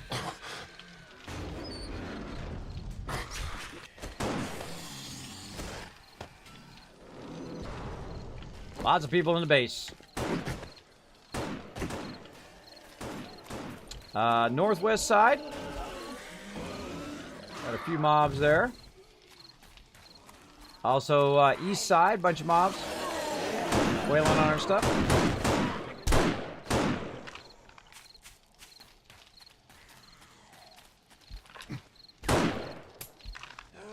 I always have one bullet in the gun for some reason. Dead now. We get that crawler. Yep. That was fun. Alright, looking good. Now, see what's happening here? That's an offset. Right? You want to have a bit of an offset. You don't want to have it right where the door is. Otherwise, they'll shoot through there and hit your door. It's okay if it hits the wall, but you don't want them to hit your actual door. Right there. There we go. And the same thing over here. That's why we want to offset this. Offset this over either this way or over by 1. So they're not firing right into the door. I may actually even take that door completely out. We'll see. We'll see what I feel like later on. Alright, so we've got that going there. So we got supply box for food. We've got guns and ammo eventually. And then, of course, we've got tools. So we'll take all the tools out of here. Again, run out of space. Don't worry. We'll just throw a little bit of it up here. We'll organize all that later. Organize all that later. We'll take all the rest of this out and bye-bye box. Where'd my chainsaw go? Right here.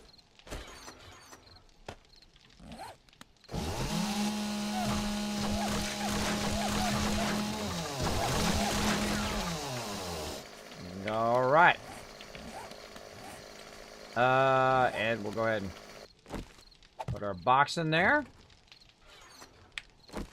And once people have played the game with you for a while, they'll start to know your thought pattern of how you label stuff, right? Usually I put that for tools, right? Tools and mods will be right there. Like so. There we go. And again, I'll go back and sort all that stuff later. Put those mods in there, resort that. Beautiful. Beautiful. These are actually not mods. These are actual patterns. Oh, that's the schematic. Do we have any more steel arrows anywhere? Have any more what? Sorry? Any more steel arrows? Yeah, I made a bunch of them. They should be here in the weapons and the... I'll look in there. Oh. Nope. Somebody took them out. Let me see if I was making some more. I'll go ahead and see if they're cranking away over here. If I put them in here. Yeah, I have a nice stack of 250. I'll put them in the weapons and ammo box over here. I appreciate it. Alright, same thing here.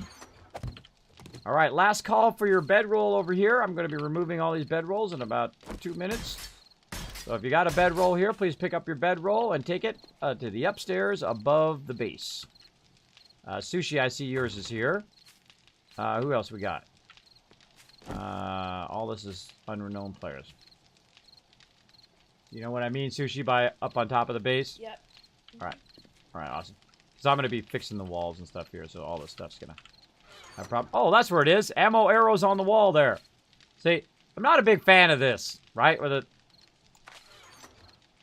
As a person who sorts the stuff, that just is irritating because I hit this sorter all the time, the merge blocks or organize stuff. So it's better to get your people to get used to it just being sorted than to, you know, put half stacks and all that stuff. I find that's a waste of time. I also find it was a waste of time to put it in separate boxes. Because if I'm looking for a weapon, I'm also looking for ammo. So let's keep it in the same box. Right? Bam. Easy peasy. Easy peasy in one box. There we go. And that's got mods for that. You can put it in there. You can put it in a separate mod box. Now right here, we've got iron arrows and we've got steel arrows. If we look at steel arrows, it does, let's see, range damage 31. If we look at iron arrows, range damage 28, right? 28, 3, and 50. 31, 5, and 55. So the steel arrows are better. Now what will happen sometimes is you'll just leave these in here forever. Nobody will use them. So let's get rid of them.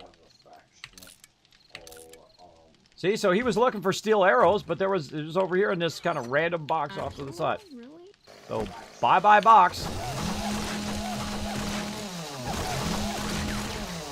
There we go. So you might be like, Kismet, why would I do a, oh, wait, unlock that box. Why would I put ammo and weapons separately, right? Why would you put them separately? Well, that's if people, this way people aren't blocking other people who are in that box. So at some point, you do want to put them separate so that people can access those boxes a lot easier, right? They can go in and they can, you know, one person's in trying to get food and water. Another person's in there trying to get medical. Somebody's trying to get a weapon. Somebody's trying to get ammo. Somebody's trying to get tools. You can put them separate, or you can make multiple boxes of the same thing. Multiple tool boxes, multiple gun boxes, multiple ammo boxes. I know this may be a stretch to ask for, but any chance that I could get a mining helmet? I think I saw some. I think I saw one up above. Yeah, in the armor box. It's right above where you come in. Right over here. The red box. There we go. So that's what you might do. You might do that. Now, you don't want to use too many of these boxes. Thank you very much. Because it'll undercut your structure. So watch out that you don't use too many of those, that you don't have the supports to hold it up. So what we're going to do is we're going to go ahead and just go with that for now. I'm not sure if we can make them, but I think what it is numerous different people have found them and just tossed them in there. I know I have found it, at least. What's that? Oh, I was saying that while I don't think we can make mining helmets yet, I haven't heard anyone talking about making them. Several people have found one or more. Oh yeah, there's a bunch of them. There's actually 2 more in here if anybody's looking for them. Let's see. All right, raw ammo or raw items. Now, of course, the more forges you have running, the more of that screaming that you're going to hear, right? So right now we're not going to do double. We're not going to do double stuff here. You know what I feel like? Actually, you know what? I'm not going to put the forges there. I'm just going to do this. I'm feeling this right now. Let's do this instead. Then we'll put the forges there. And it'll be looking pretty sweet. Let's see. And then we're going to go and what are we doing? We are putting in signs. That's what I was doing. Actually, I need to put a door in. Speaking of fun stuff to do, let's put a door in.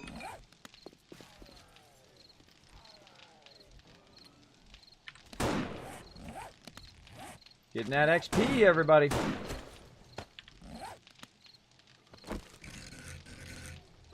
There we go. Now, I just put a very easy door in. Maybe upload it a little bit. Because eventually I'll be taking that door out. Just to keep myself secure in here, because I hear a lot of mobs keep coming in and out of there. Alright. Got that going. Let's go ahead and unlock these before I forget. Yet again. Then we're going to go ahead and get our signs. No signs in there right now. Sign.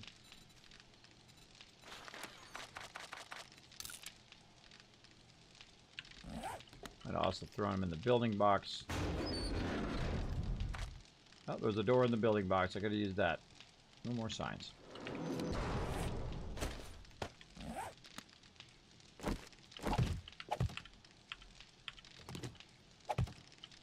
There we go. It's going to be stone. So I'm putting the stone closer to the thing, right? Just walk right there. This will be wood.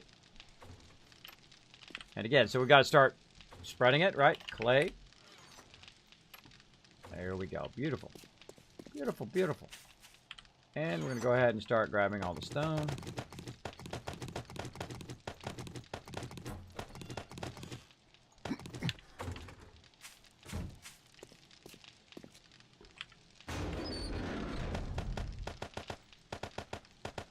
I'll show you something else that I really like to do. Like right here, put this.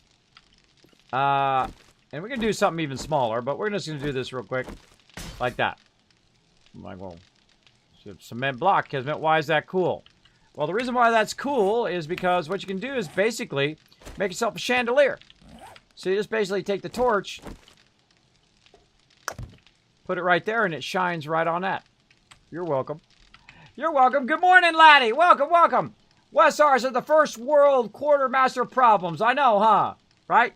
Kismet, I'm wondering, do you actually play Tycoon games? I have played. I've played many Tycoon games. I like anything to do with that Tycoon style of play. Right? Like Railroad Tycoon and, of course, all those other games in that genre. They are super fun. Super fun. I have played them. All right, what are we doing now? We're doing clay. Let's get clay out of here. Lots of clay. That's from digging out our base. That's from digging out our base. We got plenty of clay. And again, now, what's going to happen first is it's going to be kind of awkward for your crew now because you had it in one spot and now you've moved it to another spot. So it's going to be really awkward for them to find it at first. But then they'll start to understand your system, and then that'll help out a little bit more. Help them out a bit more. Now, the rest of this I'm just going to grab. There we go. And we can go ahead and sort it. Nice. Right here. Now, another thing that we're going to do right over here, and this is where we're going to have our forges. And, oh, let's see how our... Do we have any more forge iron? Nope. Oh, did I put it up here? Let's see. I got 5. Right over here. Ooh, making a ton. Making a ton of Rooney. Do that, and then we're going to go ahead and, oh, over here. More drawers. Now, again, you don't have to make this many, right? You don't have to make this many. 50 is too many. Let's do 10. 10. Where's my... Oh, my numbers lock is off. There we go. You don't have to do this many, but at this stage, I'm in the kind of second part of the game, or second stage of the game, right? There's like 10 stages. But the first stage is just when you first start off. Minimum amount of boxes, drop boxes, and that's it. And then you start to expand to where you have like a whole crafting area. Like this whole side here is for ammo production. Then you here in the middle is kind of general, right? The miscellaneous crafting box, the building box, and of course my box temporarily. You have your concrete area for producing concrete, raw concrete, and of course finished concrete. Then over here we're going to have the workbenches. Actually, I'll probably, I might slide that workbench over a little bit, or I don't know. I might put 6 forges and 6 cement mixers. I don't know, whatever I feel like doing. But right now, always keep your forges running. Let's keep them going. Keep them doing those things. That's going to run for a long time. Look at that. That's like 15 minutes it's going to run. Eventually, if you just let this melt down and you come back to it later, then you can let it run forever. It'll fill up all of the slots over there. Same thing over here with concrete, right? You can just let that run. Like a bunch of people running it right now. Now, another thing you're going to need with your basics, we could put raw iron up here, but I would say we need some nails. I think I need to make some more nails. That's what I was going to do. Let's go ahead and stop this. Do some nails. Ah! Somebody get that out of there. Nails. Right here. Oh, I gotta put the anvil back in. Gotta put the anvil in. That's what it is. Anvil. I don't know, we'll make an anvil. I just want to put it in there. There we go. Certain things you gotta have those things in the upper right-hand corner, which are your tools. Let's make about 200. Go. And then more forged iron. Keep that going right behind. There we go. And we'll grab some of these nails. Let those run. Alright, and then back over here, we're going to make some more signs. Right over here.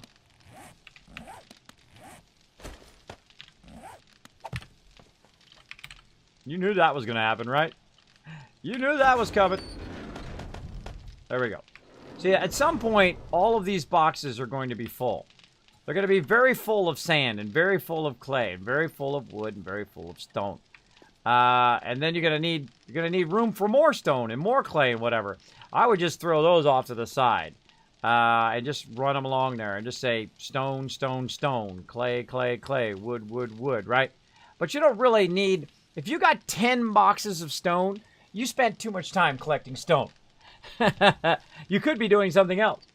Other than doing that, like making ammo or something else is probably more useful at that moment. Kids, I was wondering, do you actually play Tycoon games? There we go. Good morning, laddie. Will you have your cooking station in the same room, Kismet? Actually, the cooking station will be over in this back room here. I've just decided that randomly. Now, back over here, this part of the thing, I will probably make into eventually where they put their bedrolls. Right now, they have it above.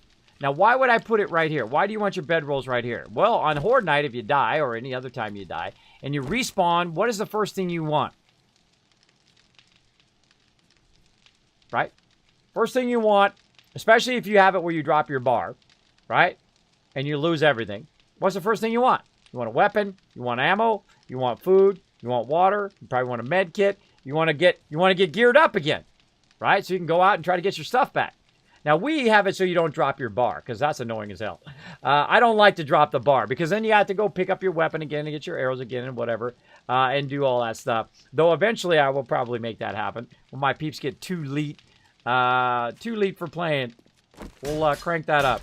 But normally, it's just irritating. It's not that it's hard. You can just go grab your loot, and then all of a sudden it repopulates your bar. But it's just annoying to have to do that all the time. So we take that out.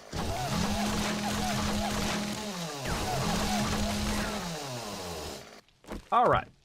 Now, this is going to be my corner. And you're like, Kismet, why are you double lining this wall? I'm not double lining it. This actually is going to be my wall right here. Now, another thing is we could put another one here. Before you, and I did this on purpose, by the way. Before you let that dry, take it out.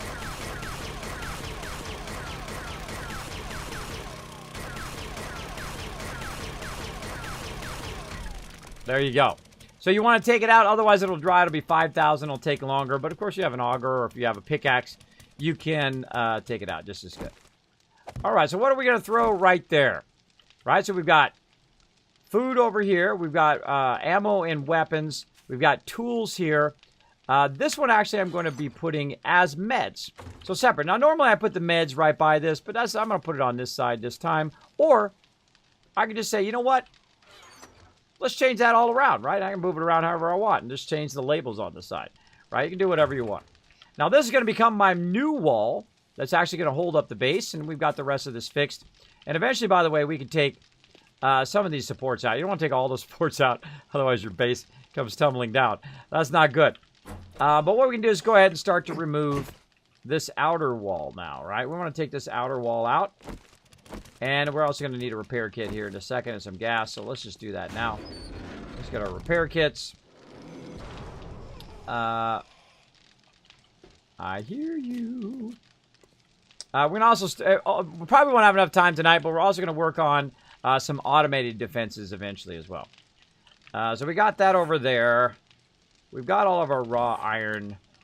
Let's see. I'm going to go ahead and just put clay and raw iron, right? Like that. Now, eventually, I'll want the raw iron right above. I'll probably put it right there. Right above where I have the forges, or I could put it here, and I could put stone and wood together. Whatever we want to do. Or we can take stone, and we can move it over to this side. Right? Just say stone here, or move this over one and say stone. This way, we can just grab it, put it right in the forges. Right? I may decide that. I'm kind of thinking about that right now. Moving the stone over there. Right by the stone forges, right? But, you know, I like to have them where they're all together. The raw resources all together. Because then when people are looking for it, they go, okay, this is cement, that's building blocks. Where's the wood at? Oh, here's the wood. Oh, and here's the clay, and here's the sand, and here's all the stuff in one nice, easy to find place. There we go. So these are like raw items. Raw items, right? Miscellaneous crafting, raw. Building box, raw building materials. This is finished concrete. Now, why would I put the finished concrete here and not put it over there? Well, because most of the time, people don't use the concrete. Only people like me who are building are going to use the concrete. And typically, you want to be by your building box because you're going to grab some frames, and then you're going to grab your concrete and whatnot. And also, it's right above where the mixers are going to be. So it's just easy to throw it in there, right? So typically, I keep raw stuff separate from the finished goods. Finished goods... right over here, right? You got all your sweet, sweet loot right over there. So yeah, we'll go ahead and fill that in, and now we want to go ahead and take out this other stuff. So let's go ahead and go in. Let's click on the auger, like so, and repair. All right. Again, we want to take out a bit of this kind of zigzag here. It's way too loud. Turn that down.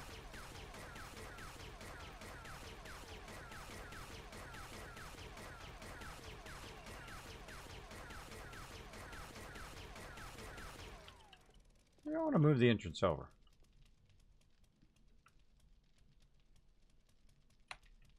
Kind of feeling moving it over. Way over. Let's have a little bit over. Way over. Yeah, feeling it. Right there. That's where the new entrance is going to be. And you're like, Kismet, how did you get there? Oh, I'll fix that in a second. Fix it in a second. Guess why I really like this game? It's really your imagination. It's kind of like Minecraft meets Fallout meets Zombie Apocalypse. Very, very fun. Sounds like a sci-fi battle. I know, it's a big battle. Is this Minecraft? Wow, now that's why they call me Kismet, by the way. I did not read your chat, and I said it, and then I looked in the chat, and then that's what you said. It's like Minecraft plus Fallout plus Zombie Apocalypse, or like a Rust game. It sounds weird. Or Ark. I'm just going pew pew pew pew pew pew pew pew. Yeah, if you're by the base, prepare for lots of auger noises. 7 Dies awesome combo of Minecraft and Unturned. There you go. 10 months later, says Janice. Exactly. Exactly, 10 months later. Let's keep her going. Bam, a Rooney. All right, there we go. Then we'll go ahead and put a step right here. And it'll just kind of like what we did there. But you don't want to put that step up like that. You know why? Because it makes it awkward when you're trying to get in the base. Unless you're just running forward. But over here, you notice the difference. Easy put them in crafting. Watch the difference. Right? You have that kind of single step. Or you have a double step. Like this is a single step here. Which is also awkward. Right? So what you want to do is just kind of leave a double spaces. I like to leave a double space. So we'll just go like this. Well, if it doesn't lag too much. Fill that in like that. There we go. And then we'll take this out. Oh, well, actually, this is better. Because this has not been filled in with bars yet. I don't think... Did they fill the outside with bars? Yeah, that's outside's bar. The inside still would. So we're moving the entrance to over here. And then guess what we're going to do over here, everybody? Oh my gosh, you guys are so smart. No more entrance. Over there. There we go. And again, the reason why we move the entrance over here is because if you're standing right here, pew, pew, pew, pew, and the cops are shooting, well, pow, they're hitting your entrance, and they're hitting your base. Especially you don't want to put your loot and stuff right here, because they'll be hitting all of that as well, which I think is hilarious when I do see that. So, let's keep at it. Let's keep at it. Let's remove a bit of this wall here. I'm over encumbered. What a surprise. Surprise, surprise. There we go. Where did you get this game at, Kismet? I got it from Steam. You know, sometimes it goes on sale, whether it's on Steam or whether it's on you can get it like codes from Fanatical, or you get a code from Hobby, not Hobby, but what is that? Humble Bundle. From Humble Bundle, you can get stuff from like that and get the code and then put it in Steam, and then you can get it for like $9. And I've given away 70 copies, by the way. I've given away 70 copies of 7 Days to Die here on the stream. Plus. 70 copies plus. Easily. Easily, because I think the game is so good, and I think it's a steal. Even at $25, it's still a steal. This is easily a $30 game. If you really like this type of game, I would go a $60 game on it easily. I bet you have bought some games that sucked for $60. And if you bought this one for $60 and it's your type of game, I think you would get much more enjoyment out of it. I've got easily $60 out of this game, and I only paid $10. So there you go. There you go. So I strongly recommend. It is an incredibly great game. Hugely recommended. So there we go. There we go. So we got that going there, and we're going to do the outside boxes. I think we've got our wall done here. All right. I like to double check first before I start clear cutting the walls, if you know what I mean. Let's clear cut these walls out of here. Let's do it. Let's do it, dude. Nice, Kismet. This game is worth totally full price. It's usually like 25 bucks. Yeah. Usually like 25 bucks. Most of the time it goes down on sale about 9 bucks. You can probably find it cheaper. But even for 9 bucks, it's just like a complete steal. Or you can get it for free here on my stream from time to time. It's even better. That's better. And then you're like, Kismet, well, I don't have a server to play on. Well, hey, guess what? I got a sponsor named Nitrato. And, of course, I got the Epic server. Not only am I so heavy into 7 Days to Die, I'm about to blow your mind. You ready? You ready, everybody in the chat? If I blow your mind, put a 1 in the chat. Ready? Got my 7 Days to Die shirt on right now. You're like, oh, Kismet! I want a 7 Days to Die shirt. What's up with that, bro? I was part of the streamer weekend. Got me a couple of 7 Days to Die shirt for free. I rock it. What can I say? That blew your mind right there, didn't I? I blew your mind. Yeah. I know. You guys are like, oh, man. I want 7 Days. Now, actually, they have them for sale now, by the way. They have them for sale. Go check it out on Fun Pimp's Twitter. You can get them now. But I got the exclusive Streamer Weekend t-shirt, which is pretty awesome. Oh, I need to get some more gas. More gas in here. Where did I put the gas? Over here. Over here. Over here. Over here. We're removing the blocks over here. Hopefully nobody put their bedroll right there. We better go double check that. Let's go double check a Rooney it. Let me double check these are all unlocked. That one's unlocked now. That one should be locked. That was mine. Unlocked, unlocked. These are locked. Unlocked that one. Unlocked, unlocked. I'm notorious for forgetting to unlock those. It happens. You know what? I'm working on the base. And sometimes what's funny, because I'll be working on stuff, and people will literally come along while I'm working on it and go, hey, that one's locked. I just put it down, bro. Just put it down. Or I'm like working on multiple things. They're like, hey, that was locked. Yeah, I'll get to it. Don't worry. I'm a little busy. A little busy trying to build a base here. Little busy. But I'll get to it. Don't worry. Or I'll just pretend like it wasn't locked afterwards. Look. Aha, I called it. I called it. I knew. Look at that. That's why I asked him to move it down below so that I could move it over, and then somebody literally put their bedroll right there. All right. I'm sorry whoever put their bedroll here. So if anybody logs in, warn everybody that they need to make sure that their bedroll is kind of more in the center of the roof up here. So I'm taking out some blocks here. Just a heads up. Your bedroll was up there, and I just moved it from the side here. Don't die. Basically. All right, we got a lot of blocks to take out. This takes a while when it's up like this. A lot of blocks. Kismet and 2 unknown players. Yeah, not downstairs. It was up above. It was funny because I told everybody to move their bedrolls because I'm taking out the side wall, and then somebody took their bedroll and then put it up on top, right where I'm taking out the side walls. I don't. I think it's just funny when that happens. So just warn anybody who comes in the stream or in the chat channel here or on the server that they need to make sure their bedroll is down. Just kind of a courtesy thing. Courtesy thing. There we go. Rip that person exactly. Look at that wasteland tycoon emotes. Awesome. I like it where they stand there and click a dozen times. I know, huh? Like it's suddenly going to be unlocked. Or when somebody's in the box and somebody just keeps clicking. Right? Like, why is this box not working? Right? When I click the box and it doesn't open, either it's lag. Oh, recharge. either it's lag or I look around and see if somebody else is standing by me. Right? Now, one of the things that's really tricky, by the way, as a quartermaster, when you're doing inside and outside boxes, which I'll show you here in a second. I get the feeling that was my bedroll. My bedroll on the outer edge. It was not the bedroll I was actually using. All right. Well, I picked it up, whoever it was. So well, if you put another one down, then you're styling. All right. Mute that guy. So what happens is sometimes you'll be inside the base, right?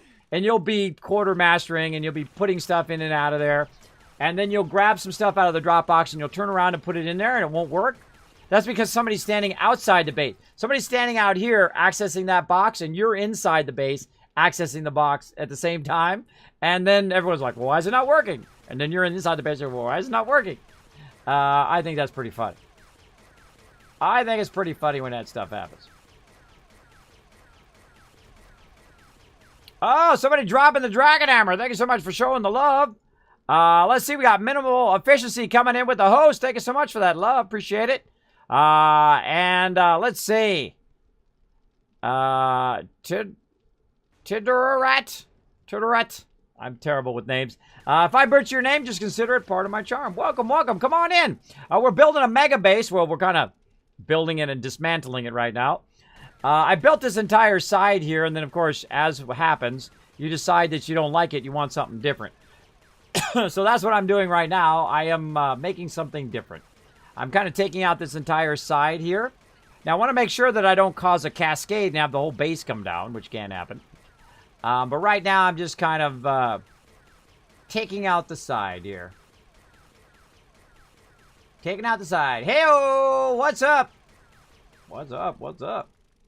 Feel free to say hello in the chat. People will actually say hi back to you. I know it's crazy. I know it's a crazy thought, right? You come into the stream, you like want to interact with the peeps, and you want to say hi to everybody, and they actually don't say anything. This is going to take a while. It's going to take a while. Actually, let's see if I got any points to spend. How many points? I got a bunch of points. Holy mackerel. Look at me go. Look at me go. Let's see. Did I hit 35 yet? Oh, very close. 32. Let's go into strength here. And let's go minor 69er. Let's see. What do we got to be here? Strength level 5. Let's go. Boop. Minor 69er. There we go.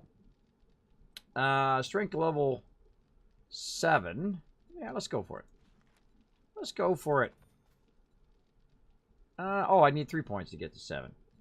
So there's 6. What else we got? Fury of Blows. We can go into that.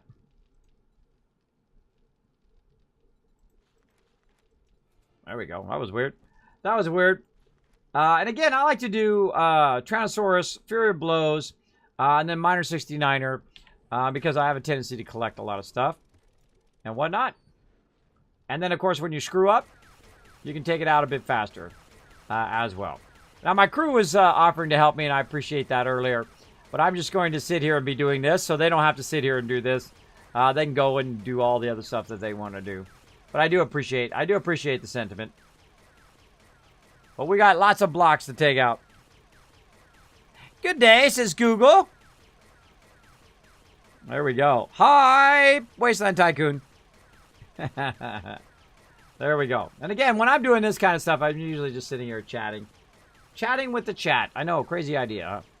Crazy idea to chat with the chat. A little bit too high up, maybe. Let's see. Now, it used to be you could go like 5 blocks back. But now they made it a little bit shorter. So you can't just cut way in. I think it's 3 or 4 blocks now. I think it's 3. But it used to be like 5 blocks. So you could stand on the side and just keep cutting and cutting and cutting and cutting without even having to move. Which is pretty cool. Pretty cool back in the day. We'll get this done, everybody. We'll get this going on.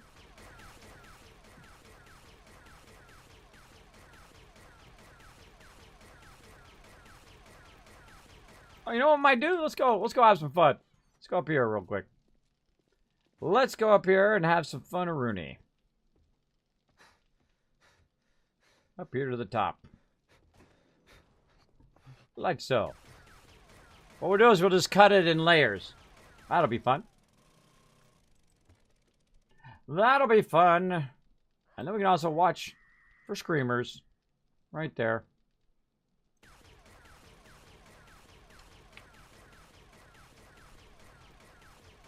They got it handled. Now, I usually turn the sound down because this auger is so loud. They actually reduced the sound level of the auger. But it's still really loud. I wish it had a separate kind of tool sound volume, right? Where you could go in and just turn down the tool volume. That would be fantastic. Let's see. Prepare. Just keep on keeping on.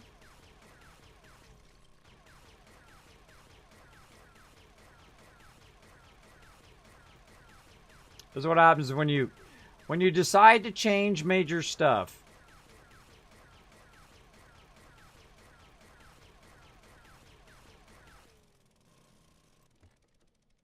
Reload.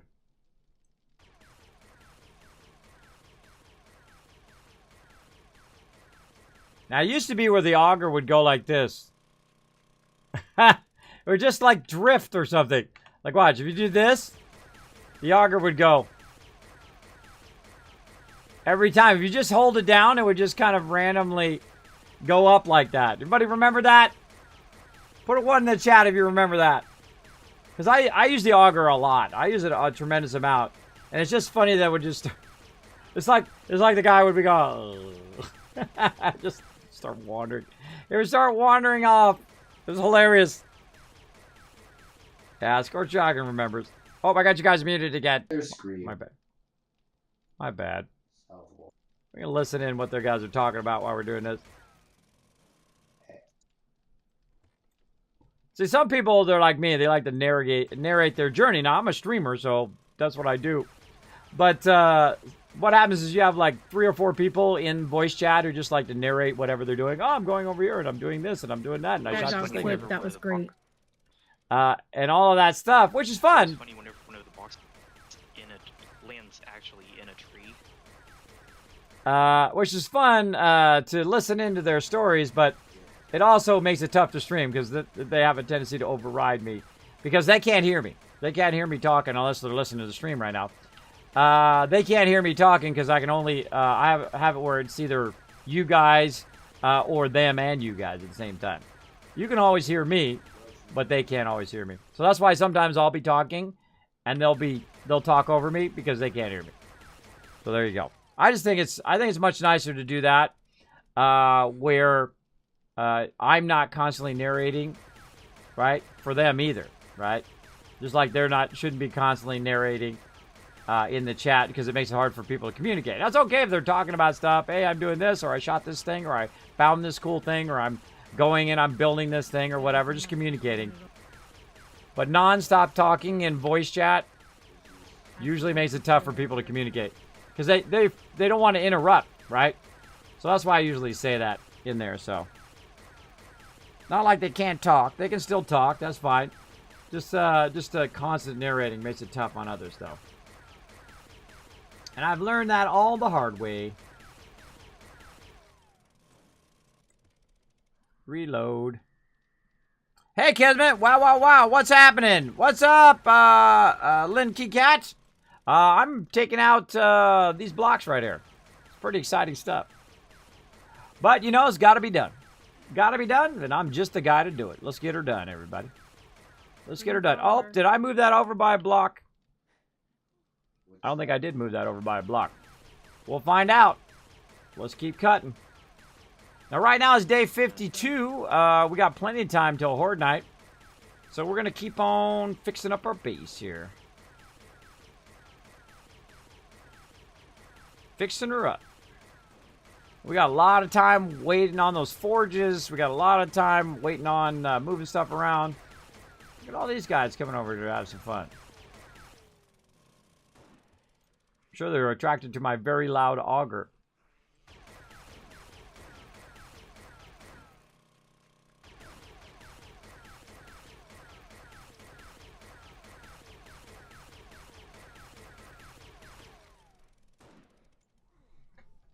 Anybody wants to get Anybody wants to get some sweet XP, south side, plenty of friends to shoot.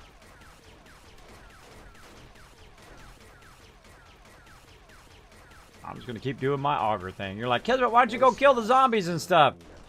Gotta get the base done first. I always, both in game and in real life, I always prioritize the most important stuff. Now, if I felt the base was threatened, right to the point where it was gonna get knocked down or all my peeps were gonna die, then I would stop what I was doing and I'd prioritize that. But they got it handled. They got it handled. My crew's the best. My crew's the bestest. Yeah, I'm getting shared XP while I'm augering anyway. Plus, I'm getting auger XP. But that's okay. There we go. And again, I'm the type of person that feels that if you are working on the base, or if you're doing food and water, or you're crafting stuff for people, you should still be getting the XP. Just like if they're out running around, and I'm here defending the base, killing zombies, they should get that XP as well. Because, of course, you know, part of the effort they put into it was, of course, building up the defenses and bringing in resources.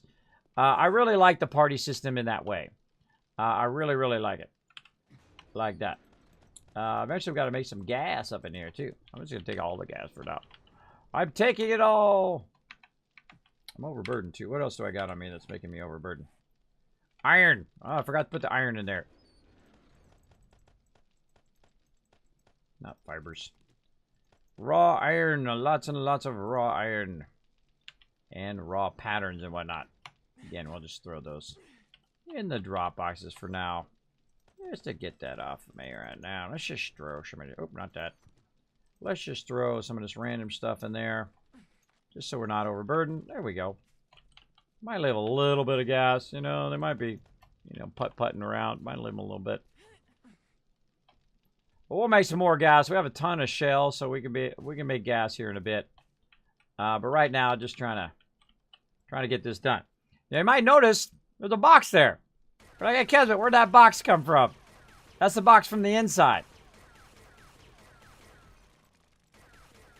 I'll show you a little trick here. Let's take this one out.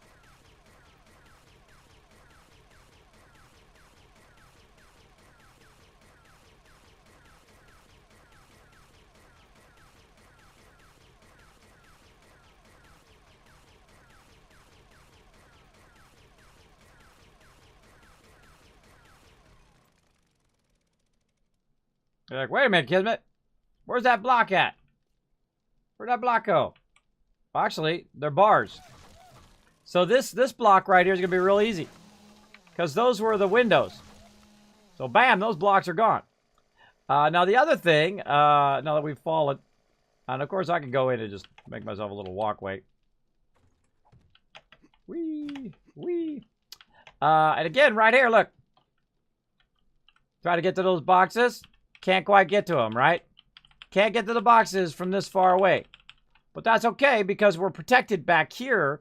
So if somebody's shooting, it's not going to shoot our stuff. So what you do is you Dropped simply... off a little bit of forged steel that I found, and some blueberries. You simply go in here and take this out. Now, this is not wood. This is steel. So I'm going to need to... There's some loot here on the west side, too. Take these out. West side, you said? Yeah. West side, south of the... I always run out of gas right at that moment, right when it's almost gone. And then, of course, where's your more protected side, right? What's up, girl? You want to party? Missed you. I missed you.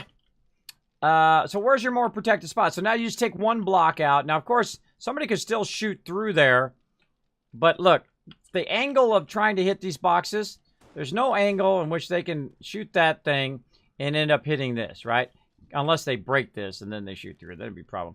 But you can also put a hatch here as well. So if you're concerned about it getting it going, let's put a hatch there just to take it to a whole nother level, right? So we'll go ahead and actually start with a wood hatch. And in case you didn't know, Goodie bag retrieve. Is that you can actually go in, hold down R, advanced rotation, 276 rotate. And in this case, I would put the hatch downward. Or maybe no, upward. Let's put it upward. There we go. Open up the hatch. Access the resources. Very cool, right? Very cool. Just like that. Really? You know what would be even more cool? More hatches. That'd be even more cool. Because you know what? Only one person can stand there.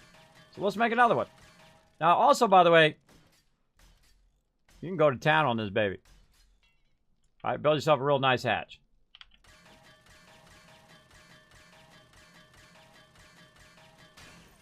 There we go.